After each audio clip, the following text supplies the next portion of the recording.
growing up, yeah. This is for the one who ain't never had a love, yeah. This one's for the girl who don't feel like she's enough, yeah. Yeah, yeah, yeah. This one's for the cool kid playing on the school team, crying to himself cause he never had the prom queen. Head full of wants, but they said it's just a pipe dream, yeah. This one's for the kids like me, they ain't never had one day.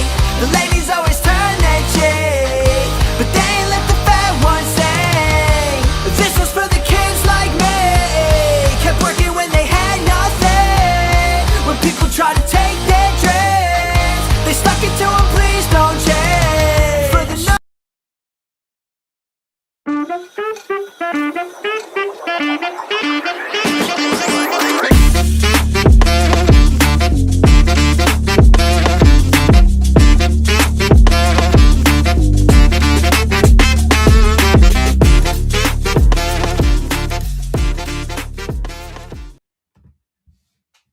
What's up, everybody? How's everyone doing out there? Welcome to the Alex Cuesta Show. How we doing? It is Wednesday, December 10th, 2025. We're getting closer to Christmas. I hope everyone had a good turkey day and celebrated, got fat and happy with family and all that good stuff.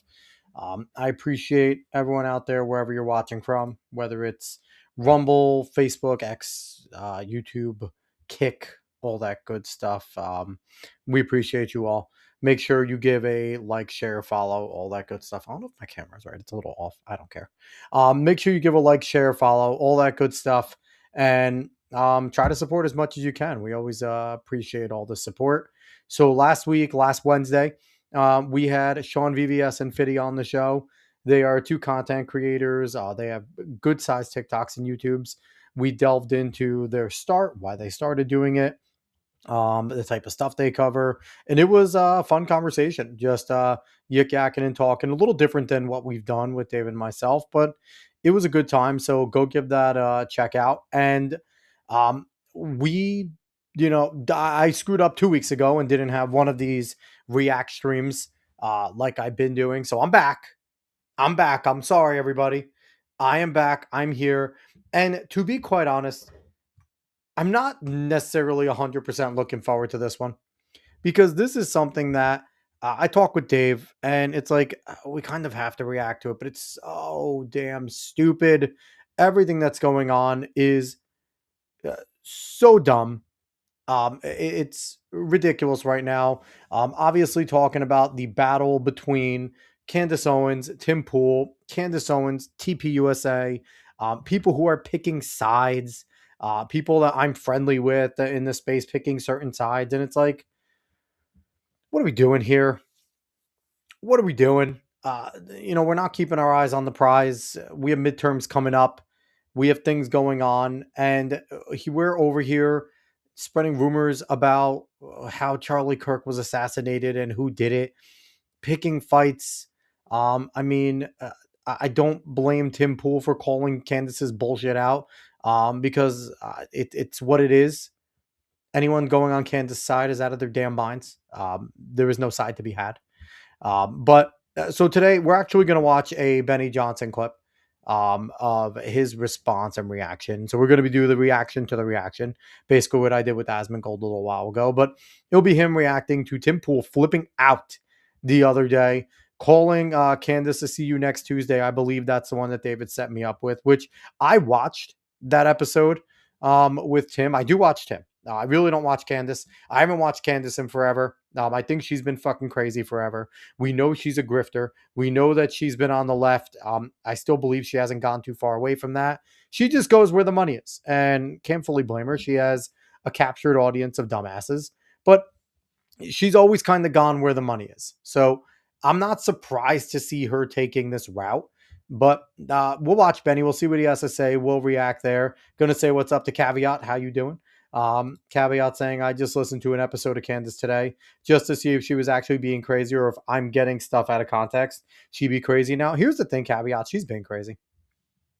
She's been crazy. She just says whatever is popular. Since I want to say there was when I was never a full Candace person. There were some clips that I thought She was awesome, specifically some of the ones where she was in Congress and she was going over there and telling it how it was and things like that. Like that was good. That was good. And I mean, I'd be lying to say that she didn't help create some progress, right? During the woke stuff and even pre woke stuff, being one of the people to go out there. She was a well spoken Black woman who had, seemed to have conservative leanings. And she was out there in Congress getting viral clips from going at people and having more conservative values while doing it. So she was pretty, valuable, and she still can be. But she was pretty valuable there, and she had the backing of The Wire, and The Wire is very much your traditional conservative Republicans that want to kind of continue to be that way, the suit and tie wearing people, and she was a part of that. And but she really fucking lost it, really went crazy when the breakup started to occur, and she just when she started going at Crowder. And I like Steven Crowder. I used to watch a lot of Crowder much more. Don't watch it as much, but I like Crowder. I have nothing, to change my minds are legendary. He's a smart guy. We've had, obviously we had Dave Landau on the show, and Dave Landau was a part of Ladder Crowder for a long time. They've since parted ways, but and I also want to say I think it's sad that Dave Landau and Quarter Black Garrett, that Normal World got canceled on Blaze. I thought it was an awesome show. I used to enjoy their sketches, but those two guys are smart. Dave is really funny. Quarter Black is really funny. Those two are going to land on their feet, but I just want to say it sucks that Normal World got canceled. I thought it was a really good thing at the Blaze, but once she started going at Crowder and all of the baseless shit that she had with Crowder and getting involved with his divorce, his family drama and stuff like that, that's when you started to look and go, what are her motives here, right? What are her motives? Because I can see going at another pundit because you have policy disagreements, even maybe some cultural ones, right? Like, because the culture war is definitely a part of policy.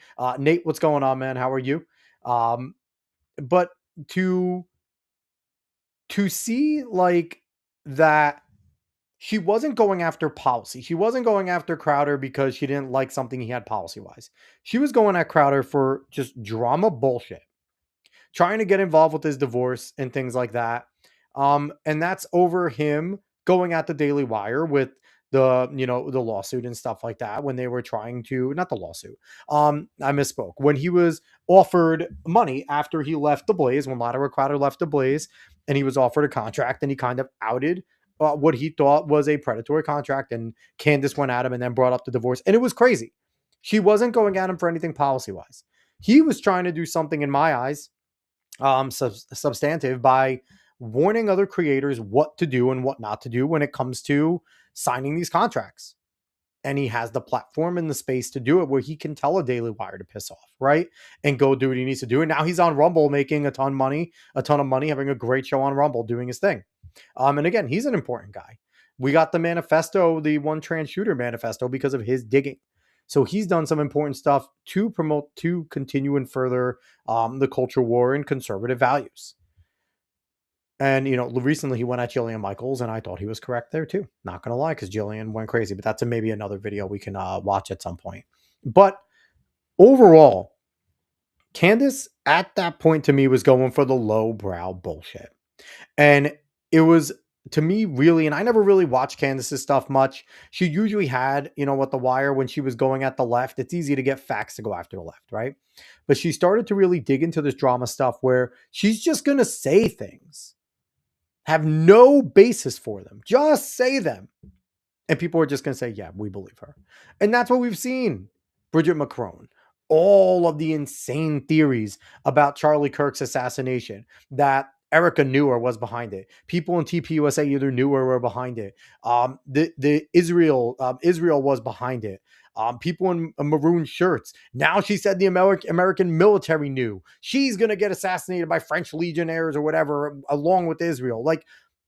And now saying that recently Tim Pool's brother tried to shoot him in 2022, and that Tim is in financial distress, which I don't know. Maybe he is, right? But it's like, I don't think Candace Owens is going to fucking know about that. Not anymore, at least. Maybe they were friendly or on friendly terms for a while, right? They both rolled in the same conservative space. They were both a part of that MAGA group, but it's like she's out of her mind. So we're going to watch the video. A few more comments. Caveat saying, I never cared that much for her, even at the Daily Wire, and I'm a Daily Wire guy. No, I agree. She wasn't great at the Wire. And her breakup with Shapiro and openly publicly because she became anti-Semitic. It's not just she wasn't just anti like Israeli government. She was anti-Semitic. And deservedly so. And granted, Ben Shapiro went a little fucking crazy during the war too, because he was just an incredible Zionist, which I disagreed with Shapiro on a lot about his opinions on the war. But it's like that breakup was very vocal and loud. Um, and I know, caveat, you're a Wire guy. I'm not really a Wire guy. I mean, I know what they've done is important. Shapiro's a whiz. He's smart. Michael Knowles is smart and I think well-spoken. Matt Walsh has done some of the biggest things for conservatives in terms of documentaries with What is a Woman and Am I Racist and stuff. So it's been great. I love what you call Andrew Klavan there. We've had his son Spencer on the show.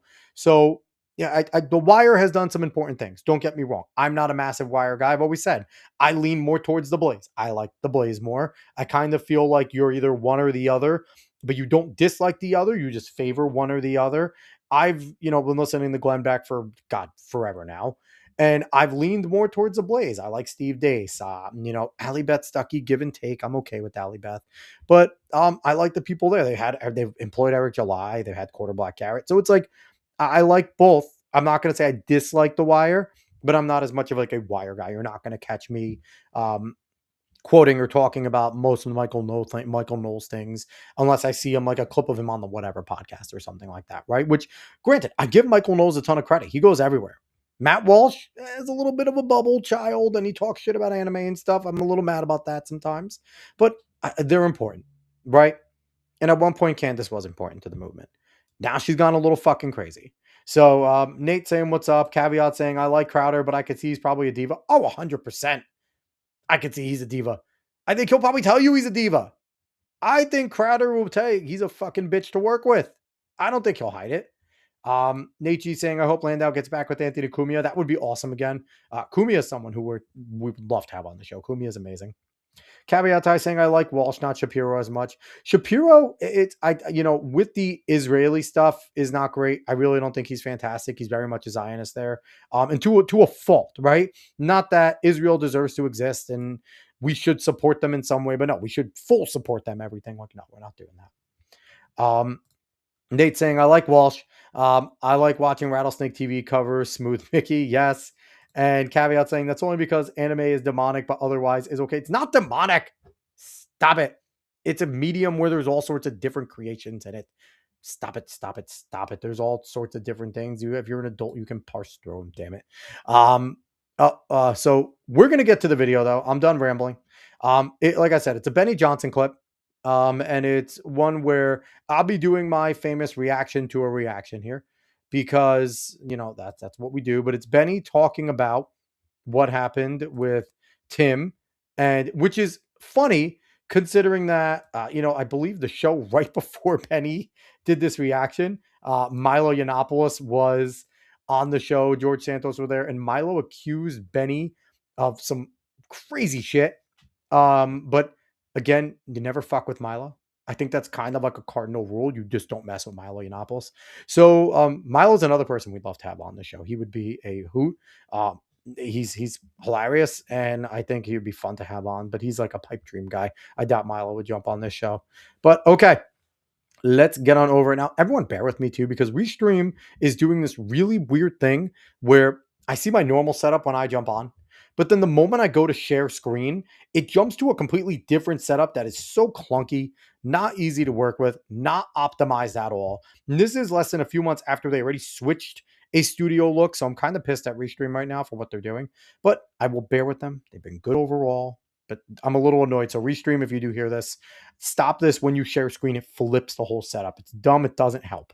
And it's not optimized. Everything kind of looks like shit when you're doing it on here, just to let Restream know. But all right. So let's go. This is the Benny video. And now let's start watching, see what Benny has to say. And everyone, let me know if the volume's okay on the Benny video and stuff like that. What's up, guys? It's Benny. The podcast wars of 2025 have gone thermonuclear with Candace Owens using Tim. All right, number one, I'm going to start there, Benny. Nuclear, not nuclear. It's spelled nuclear. I know that's a minor pet peeve, but Benny, you're too smart of a guy to be saying it wrong. You're not George W. Please don't say it wrong. Nuclear, not nuclear. Anyway, let's keep going. Pool in a cover image asking the billion-dollar question. Also, holy shit, Benny, look at all those tabs. Hold on, you guys can't see this. Oh no. Oh no. On the top here, guys, let me see if I can optimize this better. Let me see if I can get a better look at this because Benny's tabs are insane right now. Let's see. Let's see what I can do here. Boom. Can I get a better look? Can you see on this? Yeah, look at all those. Look at all those tabs. Benny, what are you doing? It's a lot of tabs up there. He has a whole bunch of shit there. Maybe he's going to use it for this. But man, that's a lot of tabs. Like I said, with these, I have never seen these videos before. So bear with me with some of this stuff. But yeah, no, what are up those tabs, Benny? Let's keep going. Who benefited from Charlie Kirk's assassination? Candace Owens going now directly at Tim Pool, who's been very critical of Candace for monopolizing and monetizing Charlie's death. And now Tim Pool has struck back. Okay, that's what he's doing. On the eve of his studio. Hold on one second. Would it help, guys, if I don't like the way it cuts shit off here. So let me do this. Yeah, that's better. It doesn't cut it off. So it's weird that when you go to that type of screen, it cuts it off. We'll stick with this one. So it's not as annoying. Work with me, people. Like I said, Restream's kind of like screwed me lately. I'm not happy. I'm not happy, but they don't listen to me. They don't care. Okay, let's keep rolling here. Getting riddled with bullets, which happened on Friday night. Tim Pool has finally snapped and said that Candace Owens is an effing evil scumbag, degenerate C-word. She's burning everything down, gloating and smiling while she does it. This has gone thermonuclear. It's the nuclear, thermonuclear. And also, I do appreciate the, I appreciate if that Tim Pool used the word scumbag a lot. Caveat is trying to piss me off, saying nuclear is the right way to say it. Quote, mittens, unquote. No, stop it. Nuclear. It's not one of those words that they pronounce it the different way. It's nuclear. Let's keep going. Only video in my entire feed right now. Candace has responded. Let's go. Here's Tim Pool's shot across the bow against Candace. Today, a large portion of people believe Turning Point, the victim, is actually the perpetrator. That's how terrifying the political climate is. The left doesn't have this degree of self-sabotage. I'll say this. I agree with that we're turning the group that got their, Tim's going to say it, their leader got fucking taken away from them. And now they are the ones that did it. It's actually wild to think. Nate's saying it's so fucking greasy to say you were close to Charlie and grift off his death. Yeah, that's all Candace has been doing. Let's keep seeing what Tim has to say. And so if you think about, not only did the left get everything they could have dreamed of from the murder of Charlie Kirk. And again, I don't know what Robinson's political affiliation is. He's got a transferee boyfriend. We'll see what the evidence shows. So you believe the FBI story? So also, if you've seen this, anyone that watched this episode too, this right here, Gary, the numbers guy, after Tim goes crazy and later, they get into a great conversation about numerology. I think Gary's a little nuts with the numerology stuff, but it is a good conversation. It's very interesting. But Tim's right there. The left has gotten everything they have wanted from this. Absolutely everything they wanted. Because this 100% gives them just the rip, the tear between conservatives and right-leaning people, which I've said on this show before, the coalition's going to break. It's going to go back to being more people in the middle, your true conservatives and your fucking super far right, Christian national, basically leftist type of people. We're seeing it happen now. And I didn't think Candace Owens was going to be the cause of it, but it seems like she is. What does that mean? What does that mean? Oh, what the FBI says, Tara Robinson did all that. So do you believe that? I think that the evidence we have seen thus far. And here's what's crazy: if you're Tim Pool or you're some of these other conservative, voices, like ones that we're already friends with Cash Patel, friends with Dan Bongino. They're in a rock and a hard place here with some of this stuff because it's easy for me to say when I think Cash or Dan are fucking up, I could say I'm not friends with these guys. But someone like Tim Pool's legitimately friends with the Dan Bongino. Has had Cash Patel there multiple times and is friends, if not friendly, with him. So, when Gary's over here, saying, do you believe it? It's like asking, your best friend's a cop and he comes to you and there's a case in town and he tells you, hey, this is what I know about the case. And this is what they're going to say on the news. And on the news, they say the same exact thing. And then someone comes to you and goes, well, do you really believe Billy when Billy told you that? And it's like, what do you want me to say?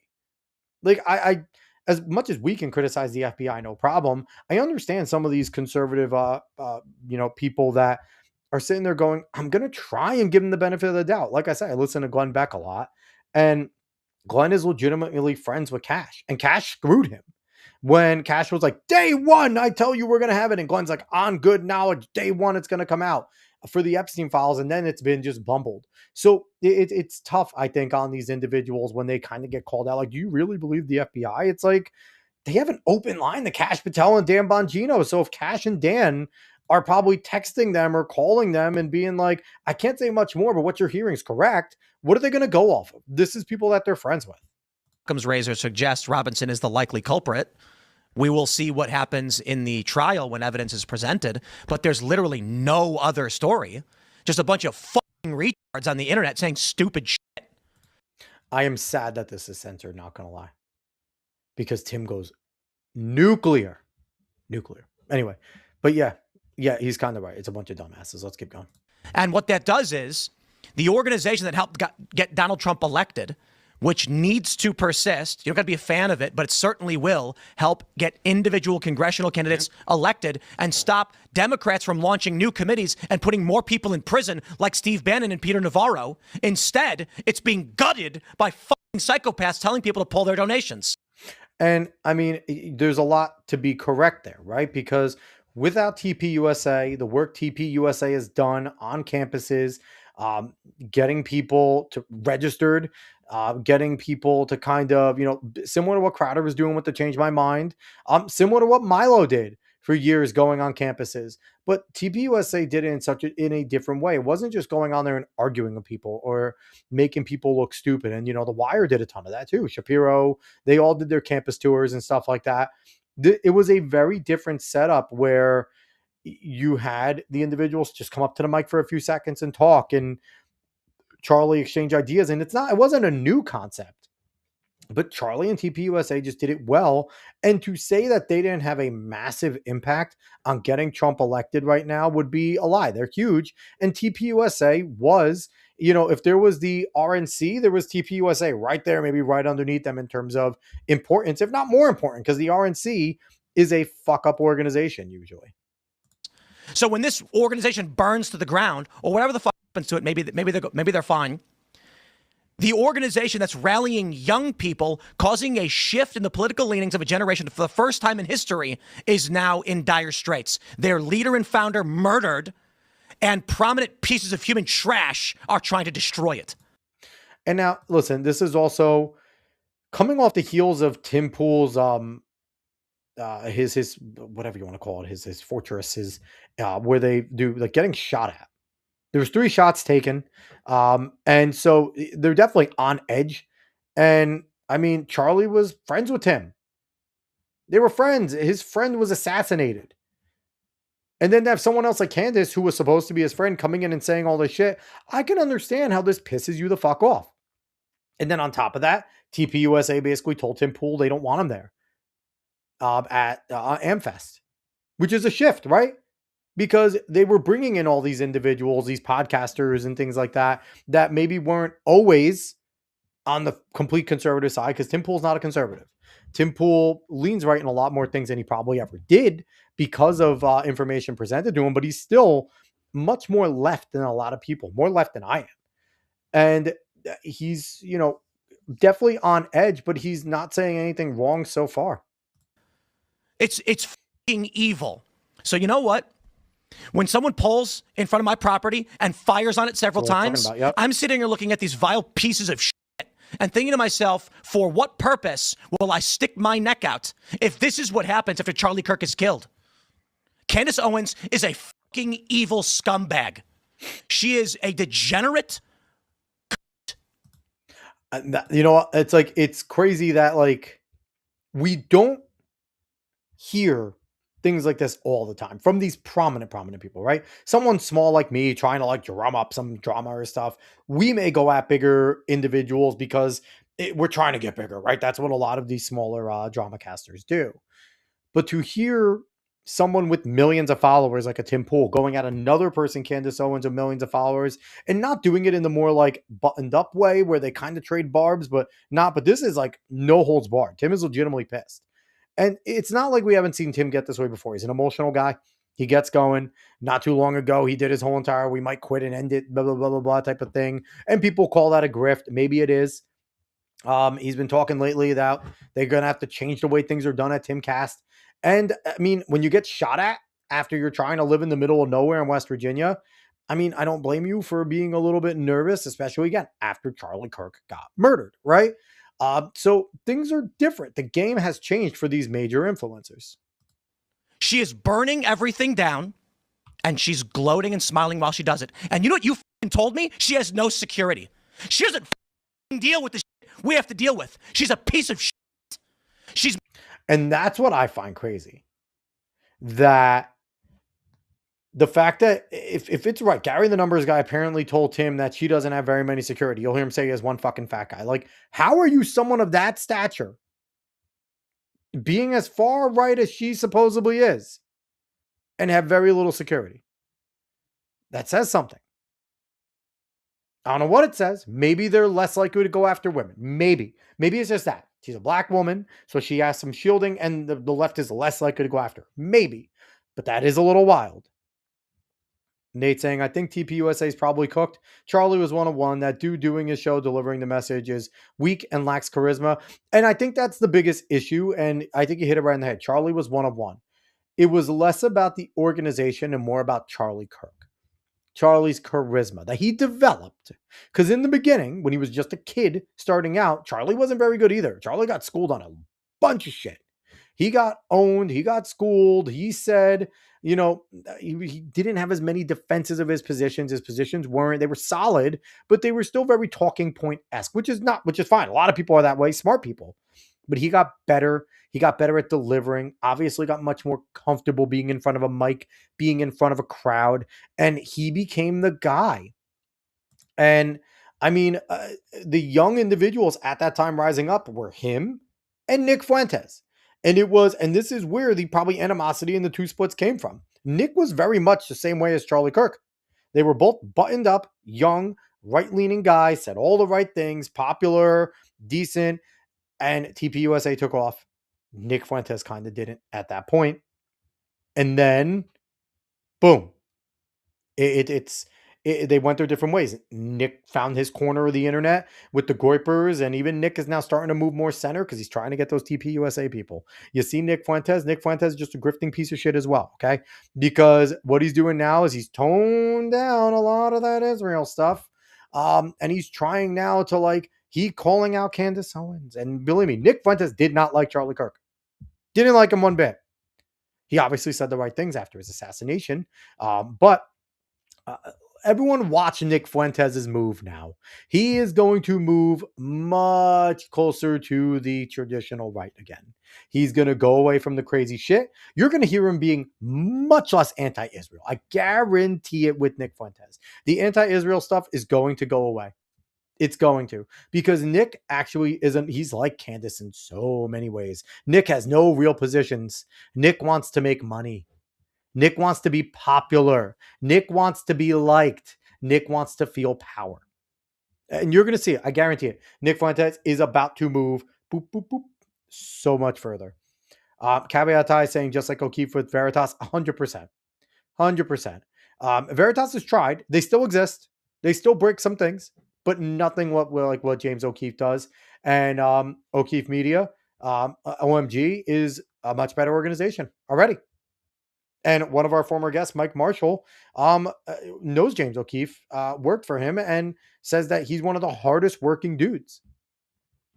Nate Chang, I did enjoy Fuentes clowning Pierce to his face, though. Yeah, but is that hard, guys?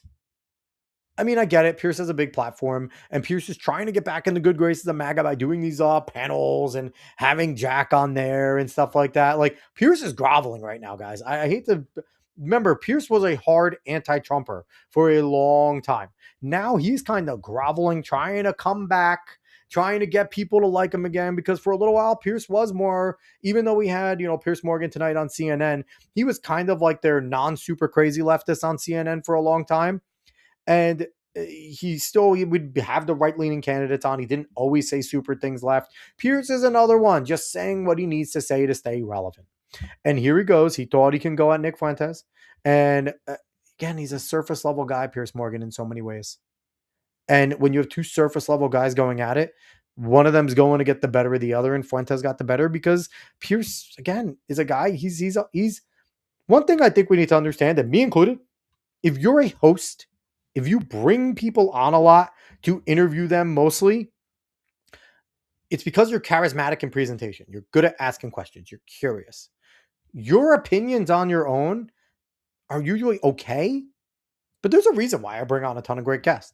I'm not the smartest guy in the world. I'm really not. I know some things. I have my opinions, but I like to bring on guests that are smarter than me, guests that have cool backgrounds and things like that I'm curious about, because I like talking to them and I know that I'm pretty good at having a conversation and asking some questions to get the most out of them. And that is the way a lot of people are. Pierce Morgan's a presenter. He's good at presenting. Is he the smartest guy in the world? No. No one gives a shit about what Pierce Morgan has to say most of the time. They care about what his guests have to say, right?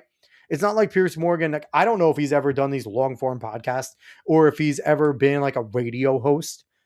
Because if you could sit there and captivate an audience for 3 hours on the radio, 2 hours on the radio, maybe bringing in guests, but mostly your opinions, then you're doing well. Either you can capture a lot of surface level dumbasses like Mark Levin did for years, still does, and Sean Hannity does, which is normal. They're the dumbasses on the right that do it. They're the people that once Rush died had nowhere to go, and they attracted to them, even though Rush was on a much higher level playing field and thinking. But that's the thing. Tim Pool was pretty interesting of a person. He had a following before he started doing these interviews. Remember, IRL was literally just him and Adam Krigler just kind of bullshitting. They didn't have guests on. IRL's evolved. So Tim is a little bit different, but at the same time, still, Tim has good guests. Tim has great panels usually. Like, I'm a fan of Ian Croswell. I don't agree with Ian much, but Ian's awesome. Seamus was great. Luke is fun. Phil Labonte's been an awesome addition. Shane Cashman's awesome. He's fucking hilarious. The way he just trolled Gary this whole time, just giving fucking Bible verses because he thinks he's a demon with numerology, was amazing. So it's like, the thing about Tim Pool and Tim Cass is, I like Tim Cass, not for Tim Pool. Tim Pool's fine sometimes. He has good opinions at times. There's times I disagree with him. I enjoy his panels more than anything. I like the people he brings on. I like the people he keeps around him that come and have conversations. I enjoy a lot of his guests. He had Jamie Kennedy on the other night. I had no idea Jamie Kennedy was still fucking doing things, but Jamie Kennedy was on. Like, he has that ability to bring those people in.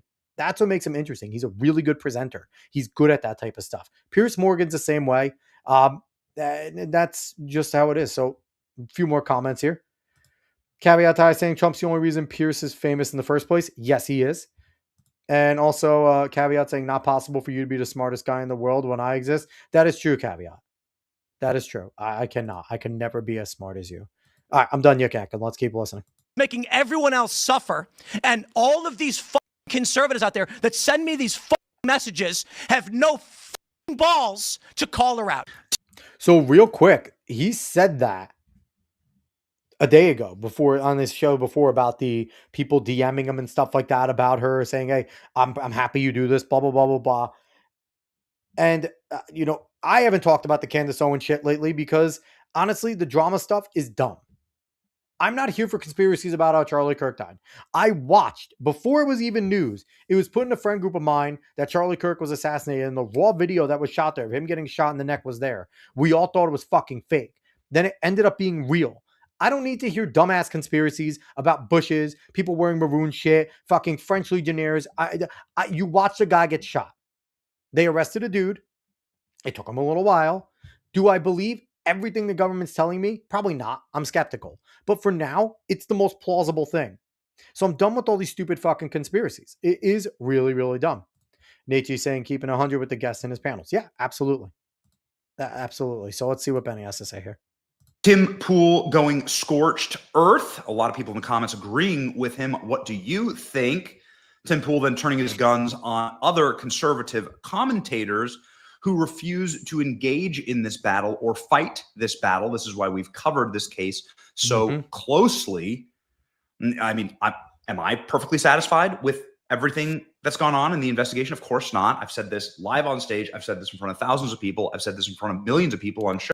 And honestly, it's interesting too, because what Tim has done with calling out the conservatives is forcing big names like Benny and others to come out and try to kind of defend their positions. And Benny hasn't been one that's not outspoken. Benny's a fairly outspoken dude. And I happen to like Benny Johnson. I think Benny's fine. I don't follow everything he says, but a lot of things he says I tend to agree with. Again, I don't agree with everyone, but I also like that he's willing to branch out. I've seen him on Friday Night Tights and stuff like that with Gary Nerdrotic and stuff. So it's okay. So Nate's saying, I've been out of the loop. Why is TPUSA snubbing Tim? So generally what the thing is, and Tim has talked about it, they're snubbing him because he was critical of the way that they've been handling basically the Candace Owens criticism.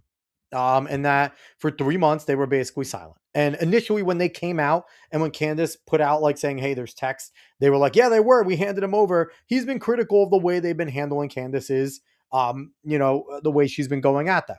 So because of that, from what Tim said, and again, as I listen to Tim, this is what he described it as.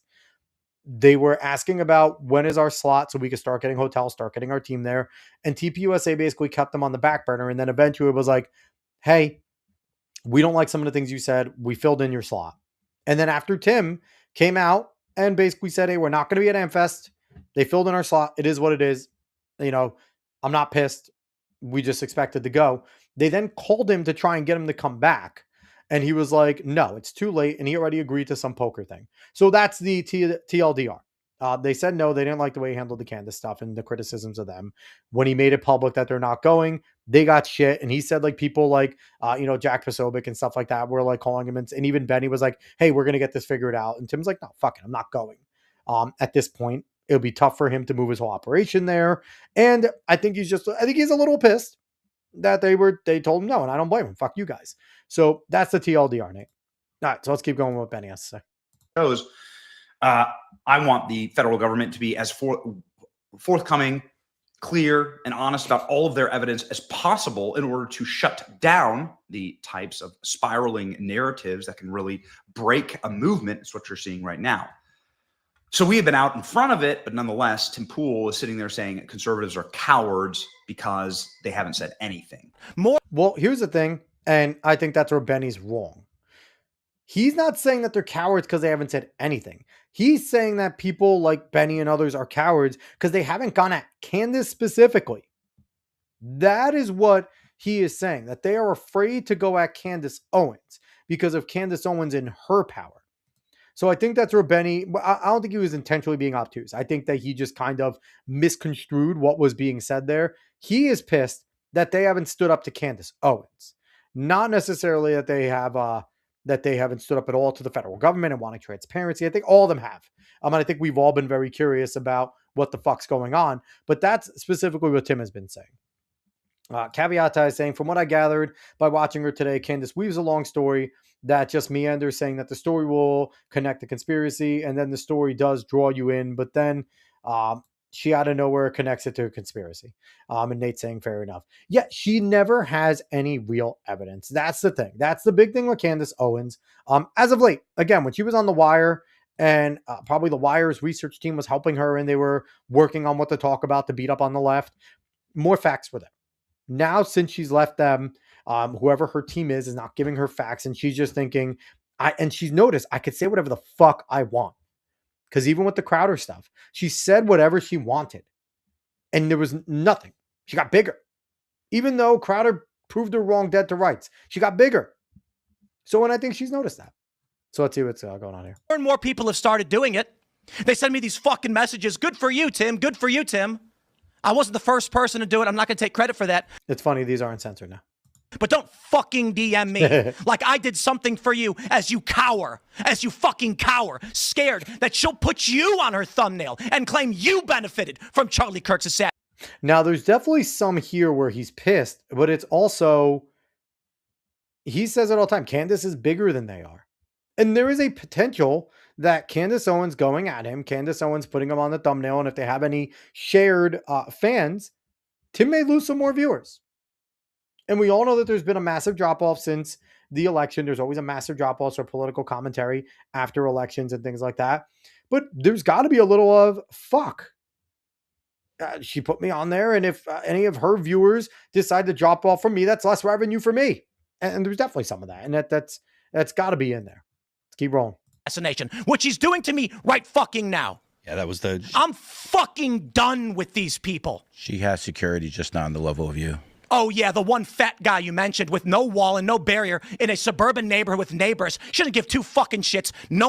And here's the thing, too. You could tell that his guest Gary's uncomfortable. And I'm assuming Gary's friends with, or friendly with Candace Owens. Because Tim said, you've been to her house, whatever. And he definitely seems uncomfortable there. It's interesting just by body language at Gary. He's not defending, but he's not there with Tim and the Candace stuff. No one's out for her. She's lying about all of this. You told me you went to her house and she's got a 4-foot wall and one fat guy. And she doesn't give a shit about her security. Meanwhile, I get bullets fired at my fucking property and I have to go live in the middle of nowhere. And I got fucking strangers coming up to my house in Maryland, breaking in. I got people showing up and beating up the residents who trying to live there. How the fuck am I even supposed to sell this property? And I think that's pretty crazy too, that his former property, people are breaking in. Now, again, I can't confirm any of this going off of Tim's word. There's plenty of people online that saying he's a lying grifter, and maybe, right? I don't know Tim Pool. I don't know anyone on the internet outside of the people we interviewed, and even them. I have, friendly relationships with some, but other ones, just business. We talk, they're gone. That's it. But based off what he says, that's pretty terrifying. Pretty fucking terrifying. That people hate Tim Pool that much that they're willing to go beat up people and go to places where they think he is, and he's not there. And it's all lies, it's all hypocrisy, and it is for the purpose of making money. And she does not live the way other people live. And she claims she liked Charlie, she loved Charlie, and she is burning everything down that he built. Tim has shared in the past that he has a theory that Candace was actually in love with Charlie Kirk, and because he picked Erica over her, that this is kind of like a scorched lover's quarrel, which honestly wouldn't fucking surprise me. Wouldn't surprise me in the least. Because she is evil. She is evil. Tim Pool then calls out Megyn Kelly, saying that she was weak on this issue and that conservatives are going to lose the midterms because of this. The single most effective assassination, not only did they kill Charlie, not only did they take down Turning Point or fracture Turning Point and their supporters, and Turning Point being the single largest youth organizing and most successful youth organization in the history of America. But also now they're breaking apart the coalition that helped Trump win.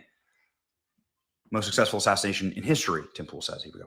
And I'll say it again. This conservative movement is fractured. It's fried, whatever it is. Okay? I'll say to that, it was always going to be. The conservative movement was always going to fracture and fry. Whatever we were before in terms of an alignment with people that we didn't necessarily agree before, because of Trump, it was always going to fracture again. 100% going to fracture again, because there was never a possibility with hardline conservatives we're going to stay with still more centrist liberal leaning people. It wasn't going to happen, because you want to know why? Because the central liberal leaning people were going to show their liberal leanings again, and there were going to be disagreements, and it was going to be okay. But this coalition was never going to last. Caveat I say, sometimes I wonder how much it's American History X, which is my favorite movie, by the way. When he goes to prison and you just have to fly the flag and join the tribe. I mean, but again, he rebels against that American History X, right? Like Edward Norton rebels against that. He pays a price for it in prison, but he rebels against it. That movie was so well done and such a roller coaster. But it also goes to show that you may pay the price for rebelling initially, but you come out a better person in the end. But then at the end, the moral of the story is life still isn't fair. even if you fix yourself, you fix your life, sometimes life just isn't fucking fair. I mean, that's the more of American History X. There's a lot more to it. It's one of the deepest and best movies of all time. I love that movie. Let's keep rolling. Republicans are on track to lose the midterms. They were actually trending in the other direction until Charlie Kirk was murdered. Yep. And this is the point, isn't it? The most effective political assassination in history. And thanks to the likes of the vile cunt Candace Owens, she has turned Turning Point into the perpetrators of the crime that was against them. Which I think he's spot on there. I think he's spot on. That not that Candace Owens is a see you next Tuesday, but that what she's doing is 100% hurting. And to be able to Turning Point into the ones that were they knew about it. They were covering it up. Erica knew about it. Erica's covering it up. The security guard. All of these things. And it's not just asking questions. They're very leading questions, the way she asks them. And it's okay to ask questions, but we all know the way questions can be asked at times in order to get to the answer without actually saying it, right? So he's correct about that. I don't get paid by any of these people. I'm not on good terms necessarily with Turning Point USA. They didn't invite me to their stupid event. I don't want to go. I don't want to go. They invited me back after I started criticizing Candace. I'm not going to your event. I'm over all of this shit. The last thing that I need to deal with is a bunch of cowards in conservative media refusing to stand up to her. Megyn Kelly, come on. I appreciate the kind words, but come on. So real quick, caveat saying it's hard for conservatives to unite because they put an emphasis on truth. And when some disagrees, it becomes they don't value truth. Where libs can unite easier because it's about results. Caveat, I agree, but it's also one thing you learn after being in the space and seeing it. No one grifts better than the right. And people realize that the right is far too forgiving. And we have wanted to be liked for so long. We want people to come over to our side for so long that the moment someone says something that they semi-agree with us, oh, they're in. Yeah, we got a new one, guys. Come in. Tulsi, RFK, even Tim Pool, James Lindsay, right? You look at these individuals, and some people have true turns. Don't get me wrong. But for the most part, they are who they are. They have one thing they agree with us on, and now all of a sudden, we invite them in. We're the dumbest people when it comes to that. And yes, we value truth, but we value truth to an extent because we're too afraid to plant our fucking flag. We're too afraid of being called names. Still, even less now. It's less than it ever was. But we're too afraid of being called names instead of just being who we are, knowing that our platform is better, that our way of life is better, that our belief system is better, and that if we implemented true conservatism, that we would have a better life. And that being our message. No, instead we flounder and we float around and we try to act nice. That's one of the biggest issues. And then there's a ton of fucking grift in terms of people that we choose to be our influencers. All of these, Israel is at fault of everything shit. Most of them don't believe it. They just want to fucking grift and make money. So I agree with you. That's a reason. But, I've never met a conservative that I might have some disagreements with that I can't get along with. We might debate and have some different opinions and how things should be, but in the end, we still have our same values. We still enjoy the Constitution. Constitution and Bill of Rights are number one. We pray to our God, whatever it may be, whether I'm a Christian or a Jew, Muslim, whatever. We pray to our God. We believe that faith is important. And we believe in just the tenets of the American way, and we want America to be the best it can be. That is the basis. And as long as that basis is there and that's what we jam down, then it doesn't matter the minor disagreements. The difference is you have people that actually don't give a shit about conservatism. They don't care about the Constitution, the Bill of Rights, the Federalist Papers. They never fucking read them, more than likely. They don't really have religion. They don't give a shit about it. They use it. They'll maybe memorize some useful verses, but they use it, but they don't really have it. They don't practice it. They don't give a shit. And I'm not this holier than thou Christian. I don't go to church every Sunday, but I know what I know and I believe what I believe. But here's the thing. We have too many people that just know that they can make money and that people are gullible. And that if they say the right thing enough, more people are going to believe them. And their true colors always fucking come out. And that's what I've seen throughout my whole life. Number one, they're scared. Number two, they're fucking gullible. Number three, there's too many grifters. And when we get some honest people, we fucking poo-poo them. Let's keep rolling. Fucking pathetic bullshit. You Oh, know, one more thing. I got to talk about Megyn Kelly real quick because I have had this problem. I'm gonna come back to full screen for this one because I have had this fucking problem with us as conservatives for a long time. I don't even want Tim Pool up here. Hold on. Boom. Let me just go back to my screen. Why is Megyn Kelly back in this conservative tent? Can anybody tell me why? Because let's go down the timeline here. Megyn Kelly was one of the darlings of Fox News. She was a decent looking blonde, right? That's what Fox News did. Put her up there. She was a correspondent for a little. Then she had her show. She was pretty good. People liked her on the right. Then she is one of the moderators for a debate during Trump's first term. She tries to throw out some feminist bullshit. Gets fucking checked by Trump. Destroyed. And then, if I remember correctly, and tell me if I'm wrong. If I remember correctly, she goes to CBS, gets her own show, where the whole show is about women being wronged by men and how fucking terrible men like conservatives are. And she does this for a few years until she makes a blackface joke and then she gets fucking thrown off. Then goes into hiding for a little bit. And then I thought we were done with Megyn Kelly. Because at that point, all I know is I saw her and I was like, this is just a grifting bitch. Another one who's just a grifting bitch. Who was conservative when she needed to be on Fox News, had all these values. Then the moment she got scorned, tried to be this fucking feminist, white, I'm conservative, but I still stand with women type of chick. Sorry about that. And has a show that's all men bashing. That's all the fucking show was. There was no conservative values there. It was having every different type of woman complain about men. And then she does she does a blackface joke, gets thrown off. And then all of a sudden, she starts popping back up. And this is where I'll be critical of Glenn Beck. Because Glenn has welcomed her with open arms. All these major conservatives welcomed her back with open arms. She's not a conservative, y'all. She's not. She's a feminist. Megyn Kelly is a feminist at heart and more than likely on the left. And this is what I talk about the grift and the people that we fucking take in. People are scared of Megyn Kelly because Megyn Kelly has some power.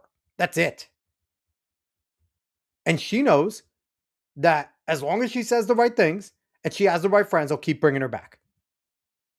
And this isn't like when Bill O'Reilly had that friggin' sex scandal against him and it never got proven true. And then people started to have him back on to help him rebuild his career. Nothing like that.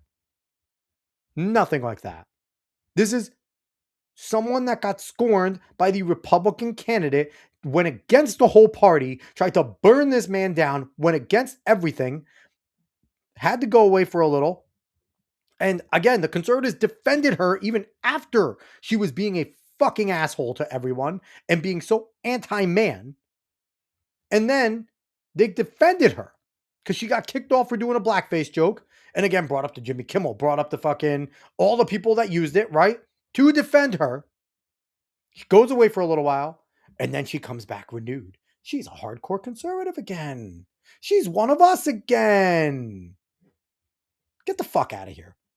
I don't give a shit about Megyn Kelly. I don't understand why she's come back into the fold. I don't understand why people have let her into the fold. It is wild that she is kind of back in and she's now this conservative leader again. Get the fuck out of here. Caveat is saying, but the major splinters come because of the search from this search of truth. Even when the grifters grift, hard to fully explain the chat. I get what you're saying.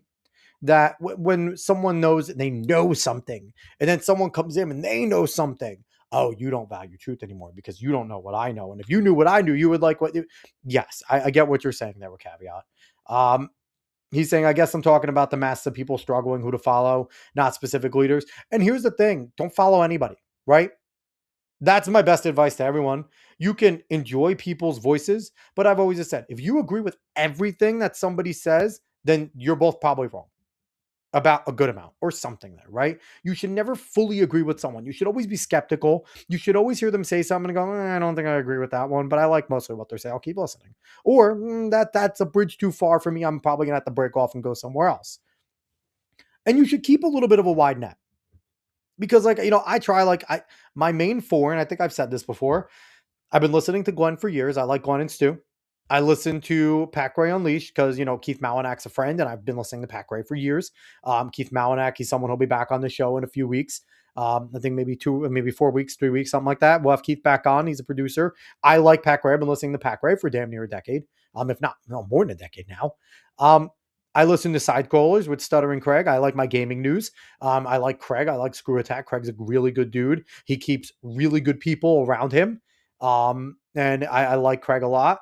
And I listen to Timcast because I like, his panel. I don't mind Tim, but I love his panel. I like the guests he brings on. And that's generally, I try to keep a little bit of a berth. And then maybe I'll throw in some other stuff in there. If I see some clips or something I like, I'll go catch some streams of different people.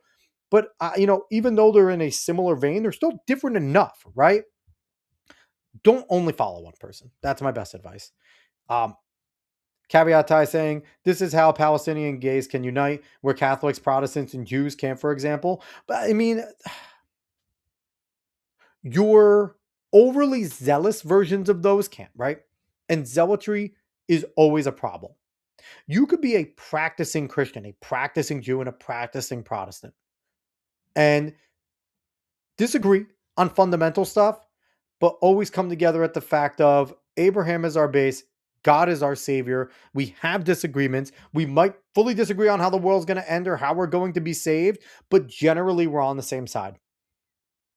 And we could still be okay. And we could still work together. There's 100% that. If you have your super zealots, that's the problem. The Palestinian and the gays can work together because it's Marxism, because they're following a very Marxist version of things. They're very much following a critical theory. And the Palestinians and the Muslims use the Marxists because they know that they're usable, and then they always kill them. They use them and then they kill them. That's how that works. That's how it's worked throughout history. Caveat Ty saying, but if we don't follow anyone, how will we know what all to unite with? Exactly. You got to just follow, nod your head, and go along with whatever the leaders say. All right, this is going to be a long podcast. Let's keep going. And I get people saying, Tim, thank you so much for talking about it. I don't care. I'm not doing a favor for anybody. I'm not doing this to benefit anybody. Nobody's paying me. There's no fucking Russia. There's no fucking Israel. There's just me sticking my neck out and then risking dying for what? I love that he talks. Every chance he gets, he's like, there's no Russia. Russia didn't pay us. And for those that know, that is, God, what were they doing with Culture War? I forget the company that they were with, and it was a few of them. I don't know if Candace was in that grouping. I forget what it was, but there was a whole group of them that I think Benny was involved and Tyler or something was involved. And they found out that they were taking Russian money for whatever. And I don't know if Tim got paid by Russia, but I love that he brings it up every chance. I didn't get paid by Russia. It's just funny that he has to bring that up. Bunch of cowards that don't want to stand up to protect themselves. People like fucking Candace Owens. I couldn't believe that she put you in the thumbnail. What a fucking... By the way, can I go back real quick? That's a sick fucking cover for Phil Labonte. Now, granted, I typically only... Tenet Media. Thank you. I typically only listen to Timcast, so it's I rarely watch. I barely know anything about the setup. Phil Labonte, that is a sick fucking computer cover. That is an awesome thing. All that remains. Phil, I want one. Send me one. Thumbnail. What a fucking cunt. Of her piece today. I'm done. The idea that she'd imply that you had some benefit or that you benefit somehow. She benefited. I think she's a Fed, and I think she killed Charlie. No one benefited more than her. And now she is, when you look at what's stopping us from winning in 2026 right now, what the biggest threat and the biggest fear we have is, it is the disarray on the right. It is the fracturing of the coalition. Let me finish real quick. Of all the different voices that came together and stopped the neoliberal bullshit liberal economic order machine. I'll play you Tim's final. So real quick, before we get with that, I tend to agree Candace has benefited the most. Out of everyone, Candace has benefited the most. She's done 3 months of hardcore grifting. making up all these fucking crazy accusations, telling everyone she's going to let it out. She's going to tell everyone that this happened. She's going to show all the pieces they're going to connect. They never connect. They never do. Right. Then she's going to get assassinated. Bridget McCrone. Like, this is her shtick. So she's benefited the most. She's gotten the most attention out of anybody after Charlie Kirk's death. And you would think that if she was really his friend, her whole goal would be to step in and help TPUSA get as big as possible, which is something that, Tim went and did a show on there. Jack Posobiec has been on there many a times trying to help pick it up. Like, the true friends tried to go to keep TPUSA where it needed to be to pick it up. Candace's benefit, number one. Number two, we're struggling in the midterms. The fracturing online amongst the influencers has part of it, right? I do think that we play the influencer game a little bit too much sometimes, that we think the influencers have all this power, and they do. Don't get me wrong. They have influence over a lot of the politicos, the junkies like me, and obviously, people that really pay attention to this shit. But the reason why we're going to lose the midterms is because gas is starting to come down, but it needs to come down more. They're not talking about the fact that eggs are affordable again. I don't know what the cost of Thanksgiving dinners were, but we haven't heard a big deal made out of it. So it had to be affordable, right? If it was astronomical, the leftists would have pounced on it, and they would have been talking about it for up until the election. Remember when you couldn't afford Thanksgiving? Remember? Since I haven't heard that talking point, it was probably more affordable than people know. The issue right now is everything that Trump has been doing foreign, he's trying to set the groundwork so that when he does something domestic, it sticks. Regular people that don't pay attention to politics, number one, don't want to fucking hear that, because they just want to hear that their prices, that they're going to get more money in their pockets. Number one. Number two, they're not seeing it. There's nothing tangible there. So that's hard. He finally acknowledged the housing market. That's going to help. If he talks about wanting to make things more affordable, that's going to help. That's where they need to stick. What has become more affordable? What prices are coming down? And how I'm going to help you, young person, buy a home. That's what he needs to stick to. And that's the one reason. Number two, and I think the biggest reason, is Congress fucking sucks, okay? They passed the big, beautiful bill and jack shit since. Oh, they passed a resolution saying socialism bad. I'm like, fuck you guys. Come on. We have a majority in the House, which we should lose. In reality, why the fuck should Republicans maintain the House and the Senate? What did they do? The Senate's not passing all of Trump's fucking appointees. They're dragging their ass there. The House isn't even putting bullshit bills that they know the Senate's not going to pass. At least pass bullshit. Give us something.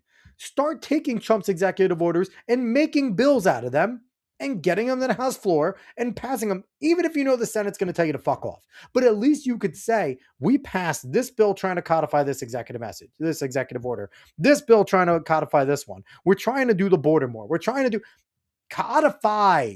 At least make the effort. They're not even doing that. So Republicans deserve to lose come November 2026. Unless a lot changes, why the fuck should we send you back with power if you're not going to use it? Why should people put Republicans, give you more people there to do what? You're not getting a budget together. You're not passing any meaningful bills. Nothing is getting done. Why the fuck should we give you guys more power? Give me, as somebody who talks on the internet, not to a lot of people, but I talk on the internet every week, give me a reason to tell some of my viewers or people that may listen to this later why they should sit there and go and vote for you people again. I have nothing. Yes, you passed the big, beautiful bill. Fucking great. Pumped with a shit ton of pork. Another massive omnibus bill pumped with pork. That's probably going to fuck us in the end with things that we didn't even know were in there. That's how it always works. But what else has been done? Nothing. And that's a bigger thing. Yes, Trump can fucking put lipstick on that goddamn pig with as many executive orders as possible. And he can do everything he can getting foreign trades and trying to make it even out the playing field so we can get better prices, better things coming in slowly. But until this shit is codified, it doesn't fucking matter. That border is wide open again in 4 years in 2028 when nothing happens. And God help us. If they win the House and the Senate, watch all the fucking bills that the left is going to do. If the left wins the House and the Senate, they are going to undo everything Trump has done. They're going to get rid of that filibuster in the Senate so fast so they could vote just 51-49. And they are going to undo everything by law. And it's going to be very different. And then we're going to have to see, will Trump truly become a dictator? Because that's what it's going to come down to. Where Congress, if the leftists get control, they are going to pass laws taking apart Trump's executive orders and making it unlawful to do them. And then what? This is what we're up against. But I have no reason to tell anyone to go vote for a Republican for the House or Senate. I have none. Zero. Fucking zero. Because they don't do anything. I can't sit there and point to a bunch of bills that they passed. Or even attempted to pass.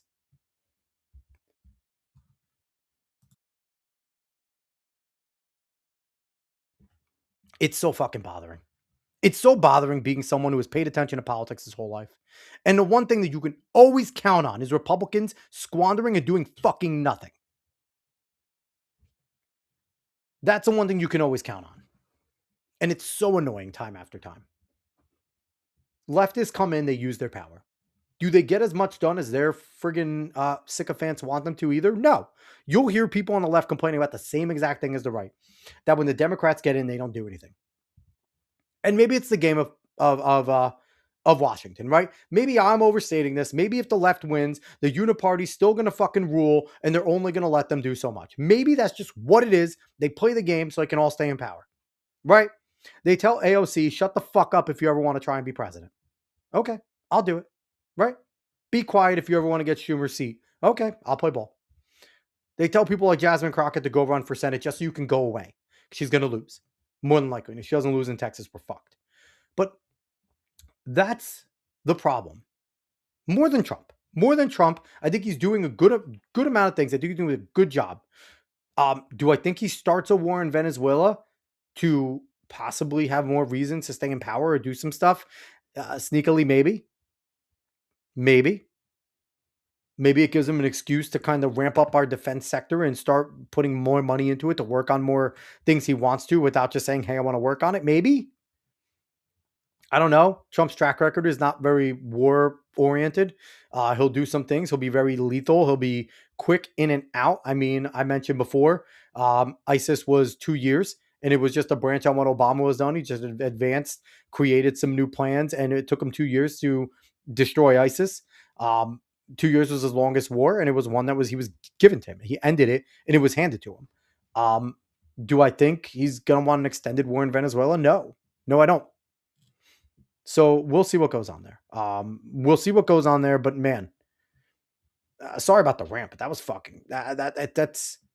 I just had to correct there because Tim was saying our biggest thing is Candace. It's not. What goes on the internet, this is interesting. The influencer wars are funny. Benny's talking about it. It has some implications, right? There is some ripple that it has in the real world. But the real world is Trump can't do it on his own and Congress fucking sucks. And the Supreme Court's not much better. So when the right has power, they really don't have power. They just stagnate. Let's keep going here. Commentary here saying that he's going to shut down Timcast IRL because of all of this. Makes me very sad. I love that show. I love being on that show. But nonetheless, I get it, man. As a father, as an operator, this kind of stuff, you have a breaking point, you know? And again, he's talked about shutting down Timcast IRL. I don't think he'll ever truly shut it down. It's a good source of income for him. I think, I don't know. Again, I don't know Tim Pool, but it seems like the people that have been with him are loyal to him, right? Your Ian Croslands, your Seamus Cogwins, your Luke Radkowski's, your Redkowski. Sorry, I'm not going to your Redkowski. Your Phil Labonte, Shane Cashman. Now, like, they're loyal to him in a sense where they stick with him. They come back when asked. Even now, we've had on Brett Dasovic. Brett with Pop Culture Crisis. Brett's awesome, and Brett is always there and does the show frequently and stuff. It seems like the people that orbit around Tim seem to want to stay around him, and I don't think Tim wants to fuck those people over. And I think he knows that if he just goes belly up, says fuck Timcast IRL, fuck everything I'm doing here with the organization, the shows are done, I'm just going to go make videos for myself, and he could be fine. He'll make money. Phil Labonte will be fine. He'll go do All That Remains. All That Remains is incredibly successful. I didn't get the Nate. I'm sorry with your comment here. It's a trip seeing Phil on Timcast. Grew up going to All That Remains and Kill Switch Engage shows. Yeah, I love Phil. Phil's one of my favorite singers of all time. He's so fucking good. And then caveat saying people are too forgetful and patient. Yeah, Alex for the house. I tried running. I just fucking lost for my town board. I don't think the house is going to do anything. Nate G saying he won't go anywhere. I was looking at Playboy over the summer and he was atop the charts. And here's the thing, Nate. I think he cares and doesn't care at the same time. I think he's competitive. I think he's a dude that wants to win. You could see that he's fucking competitive. I think he just wants to compete. But at the same time, I think he also knows that he'll be fine. If he just goes and does Timcast and just goes and reads about the news, talks about the news, brings on an occasional guest via Zoom, which he's been doing, he'll be fine. He'll still be one of the top. He makes too much in live super chats. That could be it in Rumble rants. That could absolutely drive him towards keeping the show. And I don't think he wants to end it. If you watch the show with Gary, Gary mentions going to get a penthouse, and he's been talking the last few episodes about trying to combine and trying to get like-minded individuals to basically buy a tower and have a studio in it where they all go. And he said like a Fox News or something like that. And that could be his way of calling out to some other creators and seeing if they want to pool their money, and no pun intended, because he was talking about how expensive security is and how if he can only have security in one building, it makes a difference. There's like 6 or 7 shows going on. I think we might see something like that. But let's keep rolling here. And this is a lot of people's breaking points. I cannot explain, says Candace, but I sense that this isn't actually about me and that Tim Pool is under tremendous financial pressure. Men behave a certain way when they're under economic pressure, and I feel like he's lashing out, and I happened to be here, says Candace Owens. On that note, I genuinely hope whatever it is, he gets through it. I can guarantee you without blaming the future 2026 GOP midterm results on Candace Owens is not the solution. Okay, so this is Candace effectively saying that Tim Pool now has financial troubles. I can tell you, I think I know as a matter of fact that that's not true, but. And that's funny. Yeah, like I don't think anybody assumes Tim Pool has financial troubles. And it makes it seem like maybe she was the one that started the rumor back in the day where Tim was trying to sell to the Daily Wire. Like every time something comes up and people are mad at Tim, the first thing they go to is Tim's bankrupt, he's trying to sell. It's like, I mean, Timcast IRL is incredibly successful. It's one of the biggest shows on every single night. PCC, Pop Culture Crisis, is getting bigger and bigger. Mary and fucking Brett are awesome. Shane Cashman Inverted World's a great show. I mean, I don't think that Tim is struggling or his company is struggling. That's the commentary. Okay, here we go. Why does Candace Owens always refer to herself in the third person or plural? It's always we and us. Candace Owens' new video, Who Benefited from Charlie Kirk's Assassination? Meanwhile, here's our last 20 videos with millions of views each, all about Charlie. Yeah. So the commentary on this is wild. Again, yeah, this is the most viral video on the entire internet. Very strange that Candace Owens is now injecting herself into what happened with Tim Pool after he called her out less than 48 hours before. She's exhibiting behavior similar to the murderer who returns to the scene of the crime. Tim Pool did say that he thinks Candace Owens is a fed and that Candace Owens killed Charlie. So here's the thing, too. At the end, he says that. I'm pretty sure he's saying that tongue-in-cheek. When you're watching, that's an awesome face for Benny right there, too. When you're watching that, I think he just said it as the icing on the cake, as a tongue-in-cheek thing to kind of go at her because the way Candace has been just throwing things the fuck out. Caveat Ty saying, I don't understand how anyone can wear a beanie all the time. I've never been the type of person that can wear any of that things, but I do know people that rock beanies all the time or rock hoodies all the time, whether it's summer or not. I think with Tim, it's just become a signature thing. He wears the same type of baseball tee with like the partial arm cut and the beanie. I think it's just his calling card at this point. So I think that's just why he does it, because he knows that it's a recognizable thing and people will recognize Tim Pool just based off that. Caveat Ty saying my head gets too hot. Yeah, me too, man. And not now with the hair and everything. Like beanies slide off my head. They don't fucking tell you that when you grow out hair. You know that? Nobody tells you when you grow out your hair, and this is gonna be a side rant, nothing to do with Tim Pool. Nobody tells you when you grow out your hair that hats and beanies are now gonna start fucking sliding up. They're not gonna fit the same. It's annoying. It is annoying. Why did nobody warn me before I grew my hair out? Like now, like I have the long fucking hair. Now the man bun's there. Everyone saw the stupid man bun. It keeps the hair. I hate man buns. I'm not gonna. I still fucking hate them. But no one tells you that it slides. It fucking sucks. It sucks. That was my aside. That was my little sidebar about having long hair. I hope everyone enjoyed my angry sidebar. Nachi saying I love beanies, but live in the desert. Caveat I saying I don't have hair on my head and it's still hot. Nate saying still doing yard work in shorts and a t-shirt. Nate, fuck you. Okay. I have snow outside. It snowed on me today. No. Bad Nate. I don't like that comment. You're in timeout, Nate. Caveat saying you could fix that. I can, but I'd have some very sad daughters. I said the other day, I'm like, maybe I might want to cut my hair off. And they're like, no. Gotta keep the daughters happy. It's just hair. I honestly don't give a shit about hair, but just got to keep them happy. Let's keep rolling. Tim Pool just went on an unhinged rant about Candace Owens. Somebody needs to check on him. I mean, obviously, there's going to be Candace fans and Tim fans here. Mm-hmm. Every conservative needs to call out Candace Owens by name. She's an evil person who will destroy everything Charlie Kirk built for financial gain. Tim Pool is absolutely right to get heated here. Tim Pool is right about Candace Owens. Manipulative garbage. Tim Pool explains how Candace is intentionally manipulating her followers into thinking the White House confirmed that Macron hired an assassin to kill her. That was community noted. We talked about that on our show. Tim Pool going off. If Candace Owens isn't responsible for the shooting at Tim Pool's home, she can appear on my show anytime. Until then, it just feels weird, Something just doesn't add up. I don't know, but I know she had something to do with it. I mean, Quartering fucking trolling right there. Quartering has his things going on. Obviously, he's been in the crosshairs of the casino.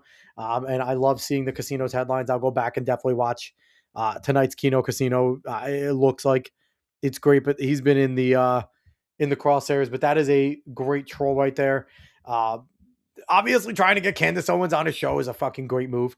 It can only raise his level of his show. But just doing the Candace thing until then, it just feels weird, Something just doesn't add up. I don't know, but I know she had something to do with it. That's the Candace style. It's the Candace style, and it's incredible. Says the Quartering. Goodness gracious. Okay. Podcast Wars of 2025 have begun. And we're part of them. And get ready for more. It's going to be exciting.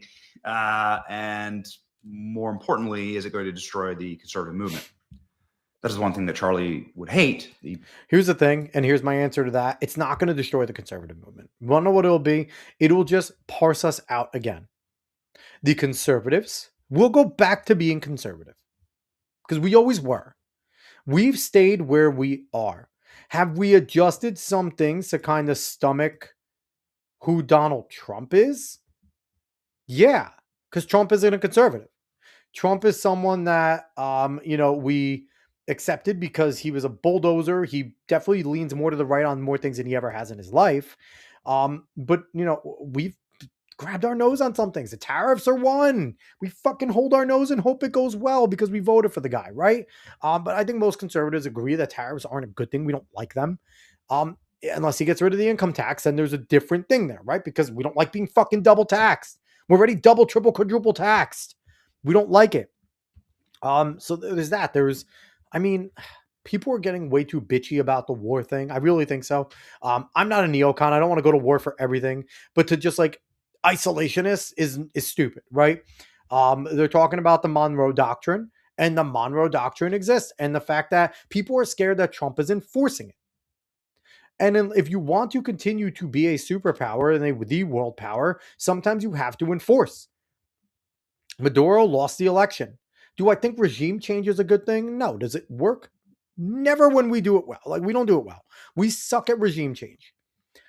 But when it comes to Venezuela, who could be an amazing ally, because they were like the third richest country in the world in the 80s, because they have so much, they have the most oil reserves in the world. They could be an amazing ally.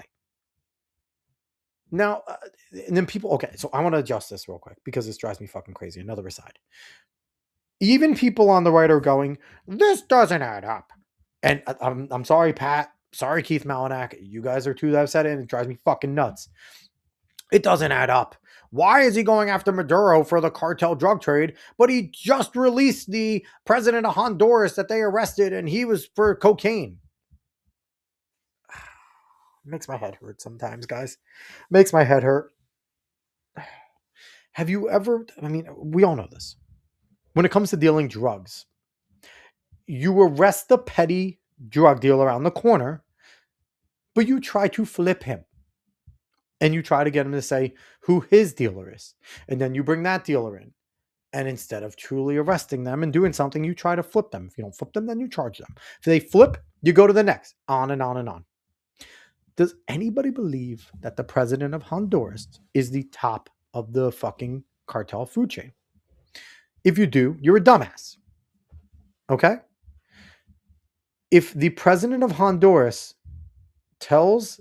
calls up the Trump FBI or whatever, and the Trump people, and says, hey, I got information on Maduro. He was my dealer. He helped push all this stuff while I was president. I will tell you. Wouldn't it be in the best interest of Trump to go, okay, we'll give you a pardon. You just got to tell us everything you know. If he's trying to take Maduro down, if he's trying to take the drug cartels down, which you know Maduro is one of the major leaders of the cartels from South America, Central America, and on, wouldn't it be in our best interest to pardon this guy, take his information, and say, fuck off, don't do it again? This isn't hard, people. None of this is hard.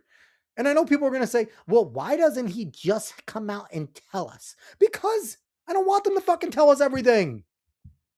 They're trying to build a case. They're trying to get information. They're not going to come out and say, well, we released him because he gave us this great information on Maduro. And let me line it out item and tell you exactly what he told us. No. I don't think Trump's a retard, okay? I don't think Trump's going to pardon a dude that they arrested for cocaine dealing, and he was the president of another major nation. I don't think that he's just going to let him out. Just because. One president to another. Just go, man. No. He was involved in that drug game, but he's not Maduro. And they're trying to get him. This is just, it makes sense. They don't have to say it, everyone. Just use some deductive reasoning. Read your Sherlock Holmes. Drives me crazy. These people drive me absolutely crazy sometimes. And I'm sorry to be mean to Pat and Keith. I love you guys. You guys are awesome. But man, sometimes it's like it's just right there. It's not hard. Nate G saying Jeremy is felted. Always felted. He does it to himself, though. Caveat eyes, he's a practical populist. Yes, that's a good way to describe Trump. Trump's still on the left with some things. Drives me crazy with some fucking things.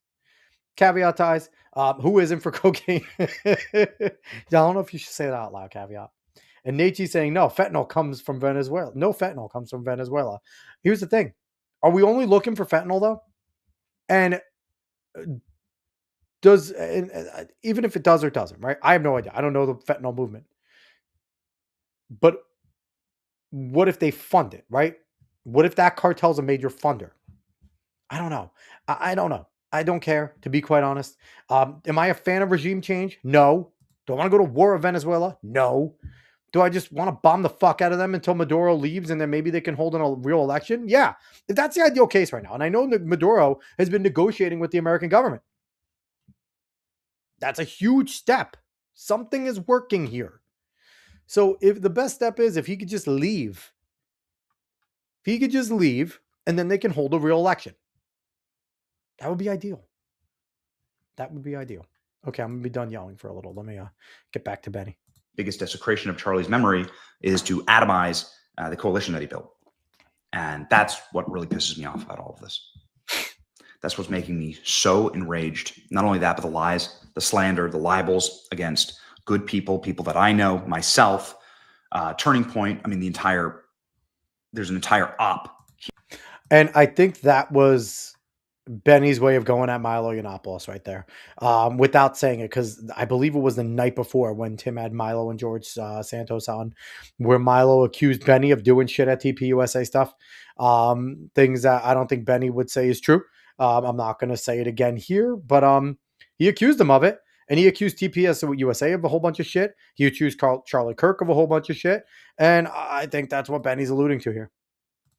In order to try and crush and destroy Turning Point, fracture it from the outside. And so just tread lightly, right? Like we see what's going on. You have to have the strength and you have to have the force to be able to push back against it, withstand it, and continue to build.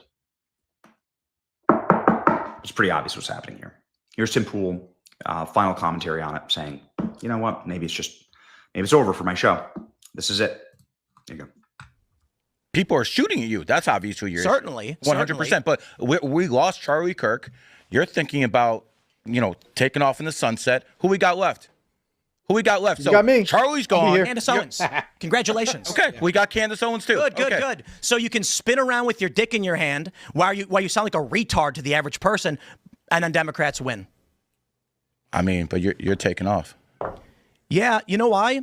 Because people are not. When I get private texts and messages saying like, "Oh yeah, I agree with you, but I would never dare say anything."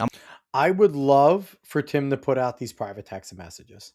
I know he's probably not going to, because I don't think he wants to burn those bridges, because Tim's not a moron. He doesn't want to burn bridges unless necessary. Obviously, he felt that the Candace one was an okay one to do, which is why he did it.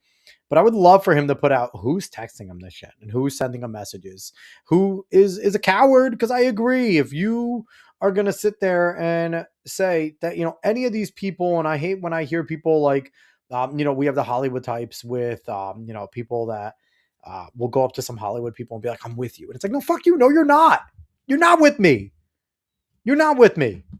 And if you're going to sit there and stay quiet about things when you think things are wrong just to save your own tail, you're not with me. Stand up. People on the left are never afraid to stand up because they know they'll have backing.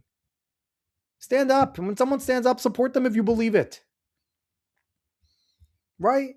It's like, it's wild. I hate that type of stuff. I hate when I hear it. And I know many people dislike it. And the same people probably DMing him have probably had stories about people saying the same things to them and how much they hate it. I'm like, I'm not doing this. My whole life, I have had a disdain for those who demand others work for them. Now, I hold on for a minute. Like, I understand we all work for each other. I'm saying, I remember when I was younger, I was like, we're in Chicago, I skateboard, but there's nowhere to skate in the winter. So what do we do? Well, holy crap, I figured something out. If 10 of my friends come together and put $100 down every month, we can actually rent a warehouse. And you know what they all said? You do it and then let me know and I'll think about it. Yep. And that's the world, and that's what people do. So when people message me saying I wouldn't... Which he's 100% right about, because just on my small corner right here doing podcasting over the last, I think it's been 7 or 8 years, you got to do all the work. You can have ideas, you can think about things, you could try to do things, but it really relies on you. If you're the ideas person, you have to do it. You could bring others along. Others will come do it with you. They'll happily come and do things with you. But sorry about that. But you got to do things on your own. People just want to watch you do it, and then they want to be included. If you're successful, then they want to come and be included with it. But they don't want to do the hard work or sacrifice anything that it takes to also do it. So it's a lot. You got to do things on your own. That's really what it is. Dare speak up against Candace. I'm just like, oh, fuck off, dude. Coward.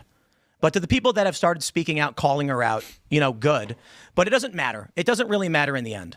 It doesn't really matter in the end. She can say whatever she wants. She can do whatever wackaloon show she wants.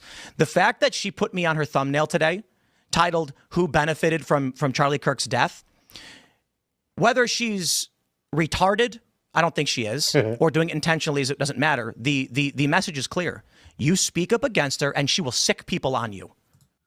And I think that, and that's a very left-leaning tactic, right? And this is why Candace Owens has never left the left. She was on the left in the beginning, and maybe she could blame it on, I was young, I was stupid, I was, they say when you're young, you're if you don't feel what you don't have a heart if you're not a Democrat, when you get older, you don't have a brain if you're not a Republican, right? That's kind of a phrase, but that's probably what she'll say. I don't think she ever left the left. And I think the Goipers show a lot of the same type of things. That's why I think Nick Fuentes is on the left. But anyone that has these coalitions that will go and attack because they're so emotionally driven, that's a left-leaning tendency, y'all.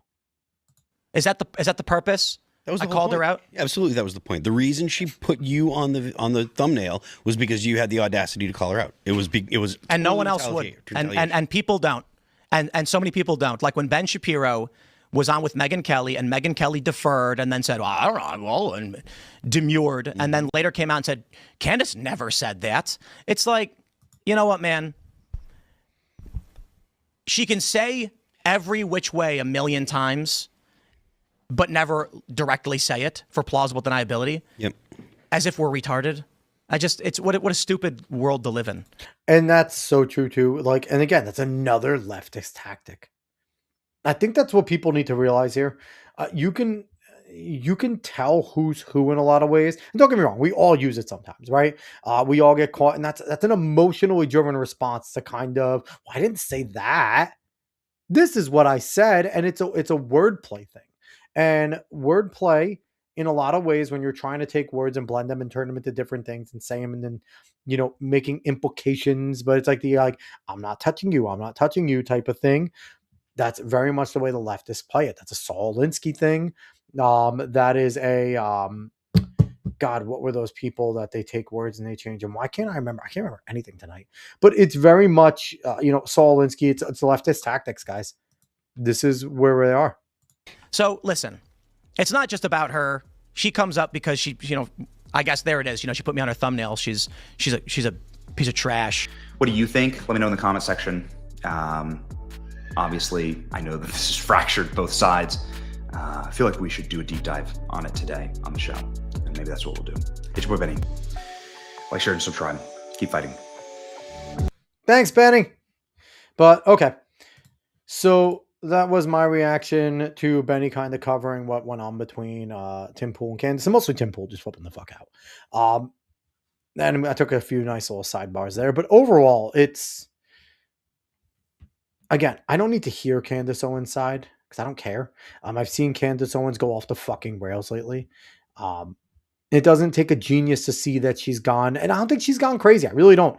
I know, Caveat, you said that she's just crazy. I think there's audience capture there. I think that's a big part of it. I think there's audience capture there of her needing to up the ante every time, because I think that she truly feels that if she doesn't, she might lose what she has. And I think Tim gave her a nice little sidebar away from Bridget Macron and going at TP and USA and Charlie Kirk and stuff like that. And it gave her another out to have something else to bounce off of. I don't think Candace Owens believes a damn thing that she says anymore. I don't know if she ever has. And I think people like her get so used to lying because they have no true basis of who they are, and they're just trying to make money. And we see a lot of people get that way. They get caught up, and especially in the internet era where, people sit there with a fucking mic and just speak, and then all of a sudden they're seeing their numbers rise and rise and rise. They're seeing their bank accounts get bigger because of things they say on the internet. And shock value becomes a thing. And I think we've seen a lot of people fall to that. And I don't think Candace is very different. It's sad because she's a gifted speaker. She's a good storyteller. She could use her skill for so much good. And in the past, she has. But always, right? When it benefits you, you're going to like it. But in the past, she has. Now, I question whether or not she's believed any of that she said. Whether she was just memorizing a script and understanding this is what conservatives want to hear, and I can put on that face for now. And especially being a black woman coming in and saying all the right things that go against narratives that leftists try to paint. Like, she saw a niche to fill and she filled it very well. And now her next niche has been drama bullshit with no true backing. And I think she fully saw what's been going on the Israel's the fault of everything crowd, and how just making loose connections to nonsense gets a bunch of people going, yeah, you're right.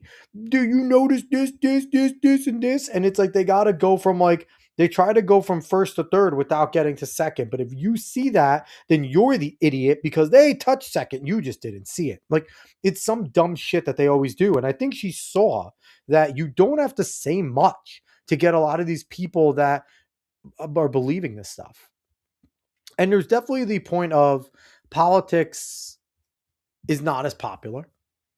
We're not in a major election year.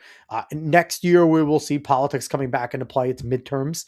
It'll be much more important as campaigns rile up, as the scandals come out, as we're talking about major candidates, big swing elections, who's going to go where, the Republicans going to keep it.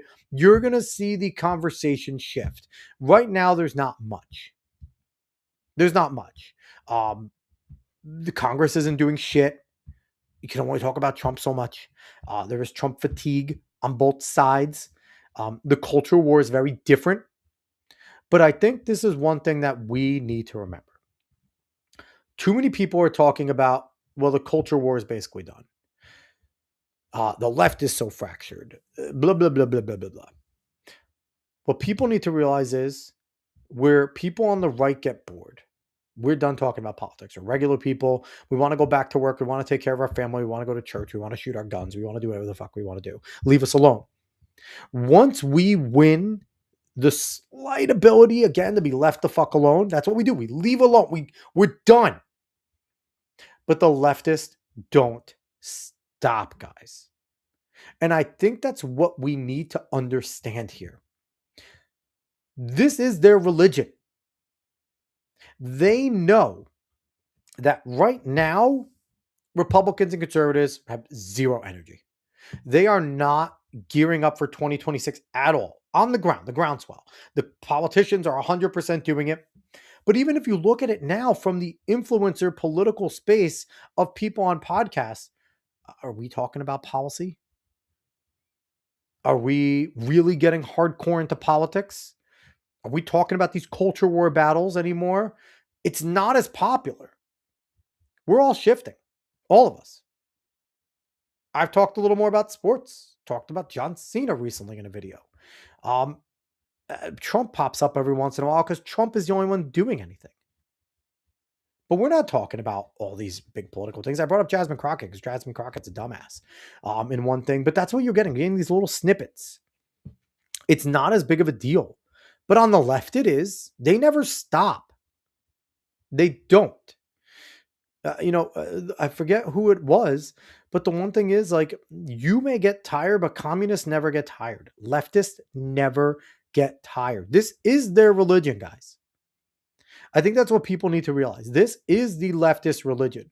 Politics is the leftist religion. Everything is about politics to them.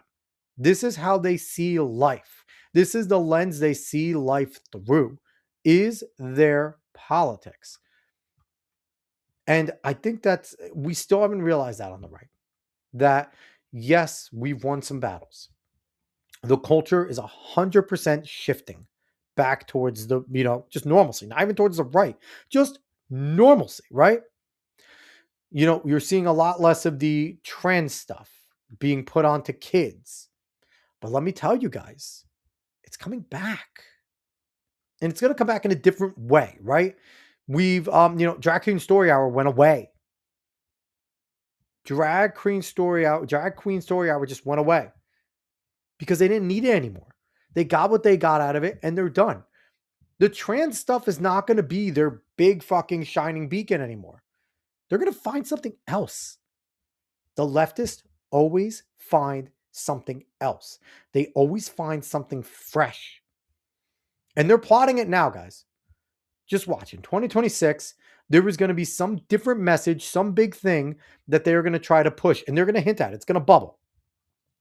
And then if they win, it's going to explode. If they win the majority in either the House or the Senate, because they could stonewall, whatever that little bubbling thing they're doing is going to blow up. It's going to be new.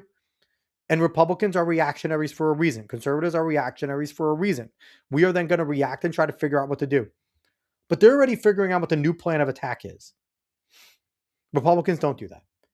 We win our battle, we sit back in our barracks, and we wait for something to get lobbed at us. We need to stay on the offensive. Again, like I said before, we need to be confident that our way of life is better. And the thing is, we can't just leave the leftists alone. I know we want to be left alone. And I know we want to believe that they have the freedom to do what they want. And they do. But we need to continue to make sure people know that their message is wrong. And that what they're trying to do is wrong. We need to keep up the pressure on understanding what their policies that they're going to implement are. And try to predict future ones. Because right now, like I said, they are gearing up. We're going to have something new come in 2026. And we need to be ready for it. And Republicans are bad at ramping up energy, which is not the same. If we lose in 2026, yes, we may win the presidency in 2028. Because that's when that happens. 2026 happens, we get shellacked, midterms get shellacked. Now Trump is a lame duck president. And we'll see what happens when Trump is a lame duck. That's when shit's going to hit the fan. We have to try and prevent that as much as we can, guys. Even if it's to give these dumbasses a majority to do much of nothing, at least there's not going to be a bunch of impeachments of Trump, because that's what's going to happen. They're not going to try and undo his executive orders. That's not going to happen. So there's a lot going on. It's just bothersome to see this cycle happen over and over and over. Caveat Ty's asking me, what are your thoughts on the WB purchase and hostile takeover fight with Paramount and Netflix? Give me 1 second. I don't know if anyone can hear us wheezy. I got some phlegm going on there. So it's bad, guys. Netflix taking over the WB is not a good thing. Netflix buys a lot of things already. I'm not a fan. Now, granted, I don't think theaters have done well, and I don't think the last 5-6 years have done them any favors. They made a lot of bad movies. And streaming has come up. Netflix, while we know Netflix makes a lot of absolute dog water. I mean, the South Park episode where it was like, hey, Netflix, you're greenlit with everything is true. They just quite literally throw every fucking thing they have at the wall. And when one thing sticks, it sticks big. It sticks big. And I mean, K-pop Demon Hunters is massive, right? And they've been having a lot of hits on Netflix. So they have the money to do all this. WB sucks. Let's just be quite honest. Warner Brothers has not been very good as of late. Even when things have been good, they've fucked it all up. Paramount trying to do the hostile takeover. I mean, it would be best, as much as I'm not a big Paramount fan either, right? Because Paramount Plus sucks. They're another gatekeeping asshole. We forget Paramount is a streaming service, but at least they're a movie studio. Caveat saying I think Paramount is going to win the hostile takeover. I mean, for me, I feel like the monopoly law needs to come into effect at some point. And what needs to be said is, guys, just let WB fail. I think that's the best thing to do. Let Warner Brothers fail. And as they are failing and going in bankruptcy, just let them sell their properties. Not the whole entire thing. Just sell their properties one by one. And the highest bidders of each, whether Netflix buys it, whether Paramount gets it, whether Sony grabs it, whether 20th Century grabs it. I don't know who grabs what. But that's the way capitalism works. It's the way the free market works. I mean, there's monopoly laws for a reason, right? Netflix buying up a Warner Brothers is a bad thing. It's a monopoly thing. They already have a whole bunch of stuff in their back pocket. So I'm not a fan of it. But I mean, I don't think it's going to be well. I'm not a fan of what's going on. But I hope so. I don't know. I mean, that's the best I can give for you. I don't know how it's going to work. I don't know how it's going to happen, but we shall see. So, coming in and a few more comments here. Um, Nani 7081 saying Milo also said Charlie was G4Y. He did say that. Kicking on a man's grave. Obviously, Milo has issues with Charlie and Turning Point. He aired them out on the episode too. That's one thing you'll like about Milo, though. He doesn't hide. He really doesn't. But I mean, again, how can we prove that, right? Maybe Milo can. I don't know. Nate saying it's going to be bad for AEW if Netflix gets it. Yeah, it will be, considering that's going to be such a conflict and a clash with WWE. But again, Tony Khan will just move his operations. Tony Khan's not a poor man. I think he'll just look at it and go, okay, bye. Go somewhere else. So we'll see. It won't be good for AEW, though. Caveat Ty is saying, I hear the new owner, Ellison, is more conservative. If he had Warner Brothers, it might be good. I mean, it's Larry Ellison's brother, right? I mean, the Ellisons aren't conservatives. They're technocrats. And I mean, Oracle's not the greatest company in the world. They're just billionaire transhumanists, to be quite honest. So I don't know. I don't like the takeover, but again, there is American royalty, guys. I think people need to realize this. Some of these generational money billionaires, we have royalty here. So the Ellisons are there. I mean, we'll see. I don't think it'll be good. And yeah, Netflix has a WWE deal, but doesn't AEW have like a HBO deal, which is under the falls under the Netflix now umbrella with the purchase if Paramount doesn't do the takeover? I don't know. It's going to be interesting.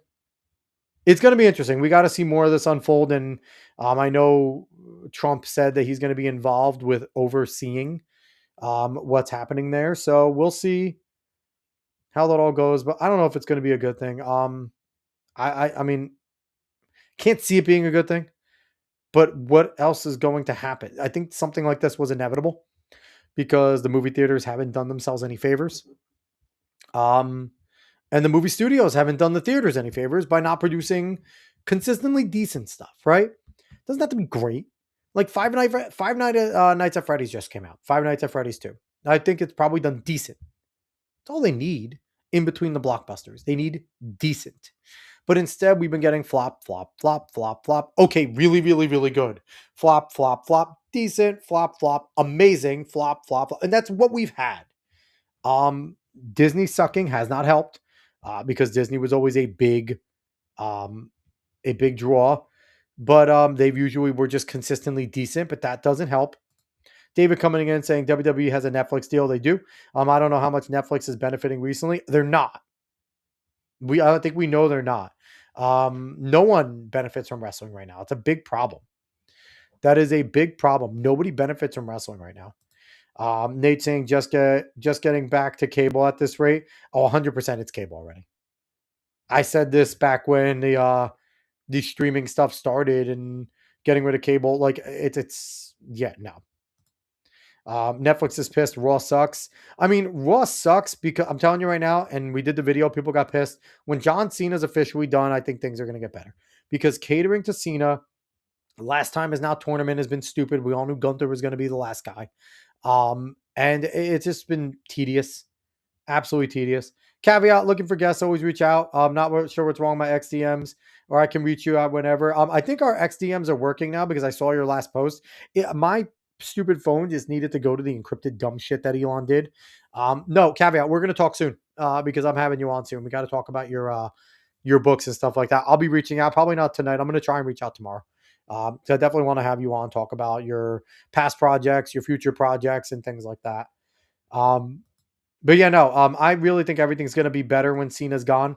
Um, I think they need to do some more. I think that um, smart decision to put the USOs back as a tag team because the Jey Uso experiment's miserable, didn't work. Jay refuses to learn a moveset. So until he decides he wants to learn a individual moveset, he cannot be an individual star. It's just that simple.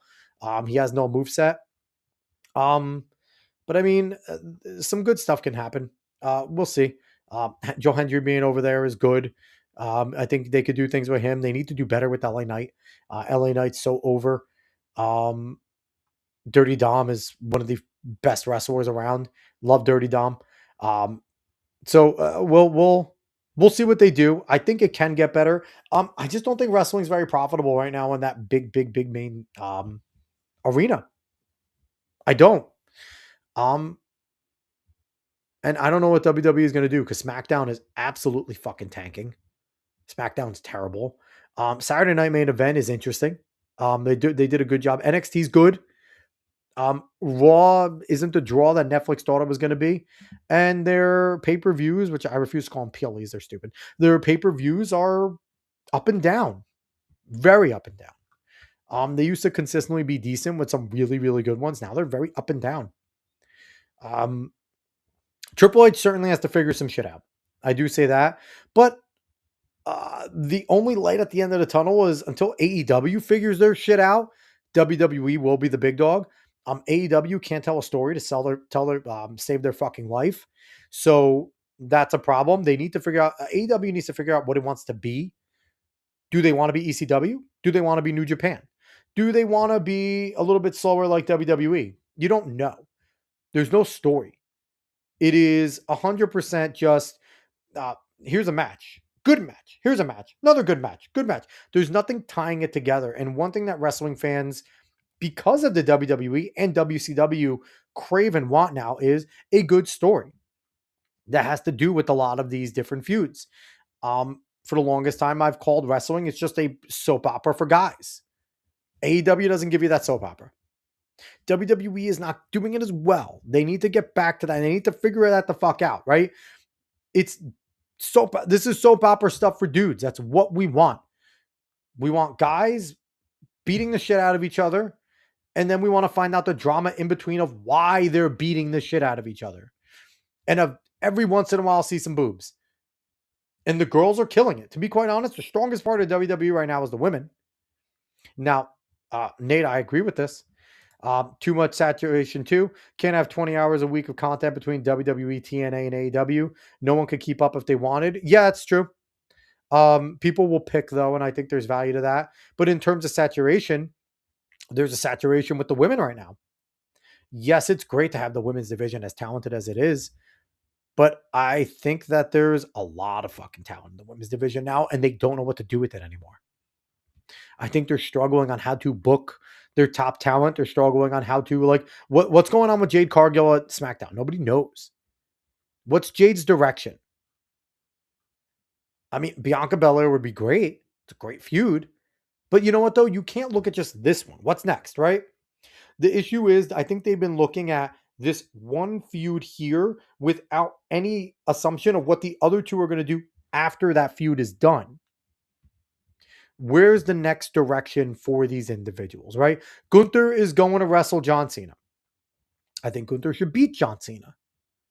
What's next, right? What's next? Cena goes away.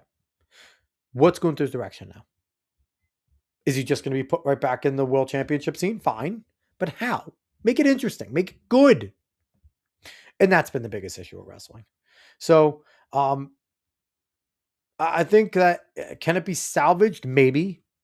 I think we need some more gimmicks again. I think they have floundered the Wyatt 6. I think the gimmick is still good. They just don't know what to do with it. Judgment Day is terrible right now. They have a lot of talent in Judgment Day. Liv is going to try to save it. But even without Liv, they kind of wasted Dom. They keep on fucking up Finn Balor. Demon Finn ever losing is a fucking travesty. Finn should be a main eventer, and they keep on wasting him. And Roxanne and Raquel are just kind of there. So Nachi saying after Cena is gone, ... save us. Y2J. But why an old guy, right? We don't need it. There's so much talent. I love Y2J. Jericho's amazing. Apparently he's getting back in shape. He'll be back. We know Jericho's going to do his final run in WWE. But we don't need him to save us. They're already pushing CM Punk, and I like CM. I think CM's a great wrestler, but CM Punk's old. Y2J's old. They have young talent. What are they doing with Damian Priest? Doing jack shit with him. I mean, AJ Styles has been kind of relegated. AJ Styles is older, but he's been kind of relegated to just random shit. Not really using Sheamus. Like, there's certain decisions, and God, I hope they never, ever, ever, ever, ever do another retirement tour, because this has gone belly up. It's been awful. And it's like, what are we going to do next? We're going to give CM Punk a retirement tour. We're going to give AJ Styles a fucking retirement tour. Like, no more. This should be the last one ever. But all right, at that note, I'm getting out of here. The bottom line is to all this, I'm not like a Nachi saying Jericho-holic for life here. I agree. And I know what I said is blasphemy. Put me on the fucking list. But anyway, I'm going to jump out of here. The moral of the story of this is, while Tim Pool is not always right, he's absolutely right about Candace.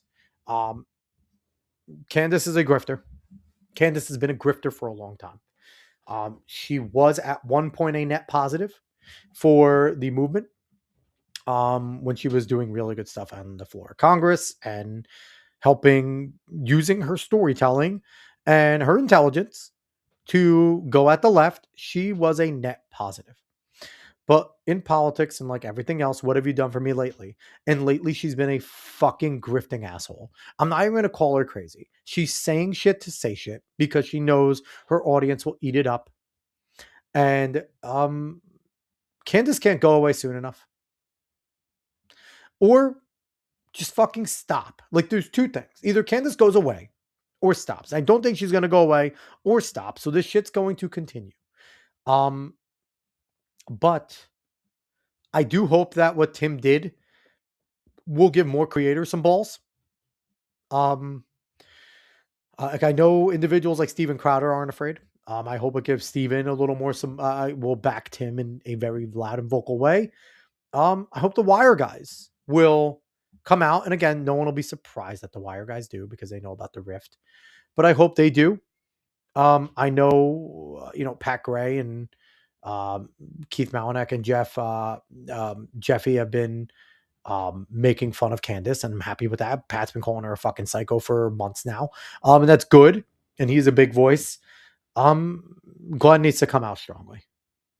I know Glenn's friends with Candace Owens, but Allie Beth already came out and in a nice way called her out.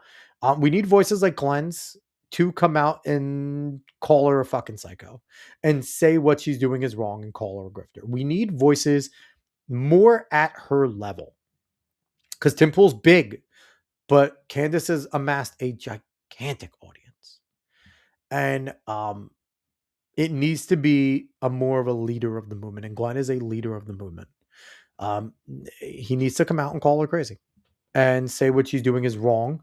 What she's doing to Charlie Kirk is wrong. His legacy, to his family with Erica and everyone there. And the worst thing that can happen now is her being proven right. Right? Because that is the worst case scenario. The worst case scenario is she's correct. TPUSA knew everything. And this was all a big setup. That could be the worst fucking possible thing. I think none of it's true, but it's the worst possible thing. Caveat Ty saying Matt Walsh is trying to keep some unity, but it may be well past. And here's the thing with Matt.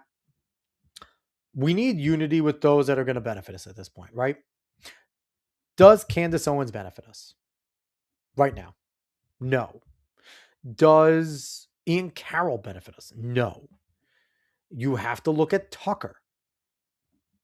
Tucker's apparently going to go buy another fucking house in Doha, Qatar. Like, what are we doing here? Like, Tucker's been great. But maybe Tucker's showing a little bit more of his true colors. Like, Tucker might just be Tucker, right? I don't know if Tucker's on the right or on the left. I think he's more on the right. But I also think he has some access to grind. And I think that's what we're seeing with Tucker Carlson. And I'm not against Tucker. I think Tucker can interview whoever the fuck he wants, right? Tucker could do what he wants. But I truly think Tucker is an individual with power and an axe to grind, and that's dangerous. And I think his axe to grind is with a lot of people on the right that didn't come out and really help him and defend him when Fox News threw him to the fucking wolves. And now that he started his own thing, people thought it was going to fail and flounder, and he's fuck youing a lot of people. And Tucker has every right to do that. But I think we just need to look at who's the net positive. And honestly, my fucking bar is going to be, would Rush Limbaugh call them the fuck out? I was raised a Rush baby. Would Rush Limbaugh say they're being an idiot? Because Rush never was scared. It's one thing about Rush Limbaugh that I loved. He was never scared to call anyone or anything out. He understood the need and the necessity of unity. He understood a coalition, but he also knew when you needed to trim the fat, when you needed to take those off that weren't going to help. And I think Matt would be more positive at this point to understand that there are those that were a part of this coalition that are not beneficial anymore. And yes, they may have a big voice, but if as conservatives, we continue to just want to win any means necessary while giving up part of ourselves, we are going to continue to just not progress anything in the way that we want to, just continue to be we're the slowing down of those going on the left. Everything always moves left. It's just whether it's full speed when the leftists have power, incrementally when the conservatives have power. And that can't be the way anymore. So, well, I appreciate what Matt's trying to do. I do. That Matt doesn't want to see everything that Trump and MAGA fought for to just crumble. I said from the beginning it was always going to be this way. That those who were the disaffected liberals that still have very left-leaning socialist-like tendencies, but just like the Constitution, will always start to show it again. They will start to show it again. And we're seeing it happen. And it's going to happen. It's inevitable. The right's going to go back to being the right. The left is going to go back to being the left. And just have to hope that they can keep their crazies at bay, which they won't. So that battle will always be fought. But I mean, I don't think the unity is going to stay. And I don't think it's possible to keep it that way. And I think that's also okay. I think we also need to realize that that's okay. We just need to keep doing what we're doing because our message is better. And that's it. So, all right, everyone. I appreciate everyone for watching wherever you watched from, whether it is Rumble, YouTube, X, Facebook, Kick. Make sure you follow us at the Alex Cuesta Show. I've been slacking on the videos. I've just been really busy. I'm going to try and get back to doing some more. But overall, I appreciate everyone. I think that unfortunately we have to talk about this bullshit because the podcast war does have some relevancy. It is impactful, but I want to get you back to talking more about some policy shit. These videos are always going to be fun. David's going to send me some crazy shit to break down. This is kind of our fun time every other week. And with our guests, we talk about what they want to talk about. But potentially in some of the videos, I want to get back to possibly talking about solutions and what we should be doing and maybe going at Congress more because and calling out congressmen and congresswomen and senators for not doing shit. Because I think that's got to be my next jihad is we deserve to lose. And why we deserve to lose is start calling them out. Honestly, just start calling out congressmen. And maybe I'll talk about a congressman. And I will pick 1 or 2 or 3 or 4 on videos and just start calling them the fuck out because enough's enough. We're going to lose, and we deserve to lose because of these people. But that's my high note I'm ending on tonight, guys. So thank you very much. I'll be back. See you guys later. We'll have a guest coming up next week. So long, y'all.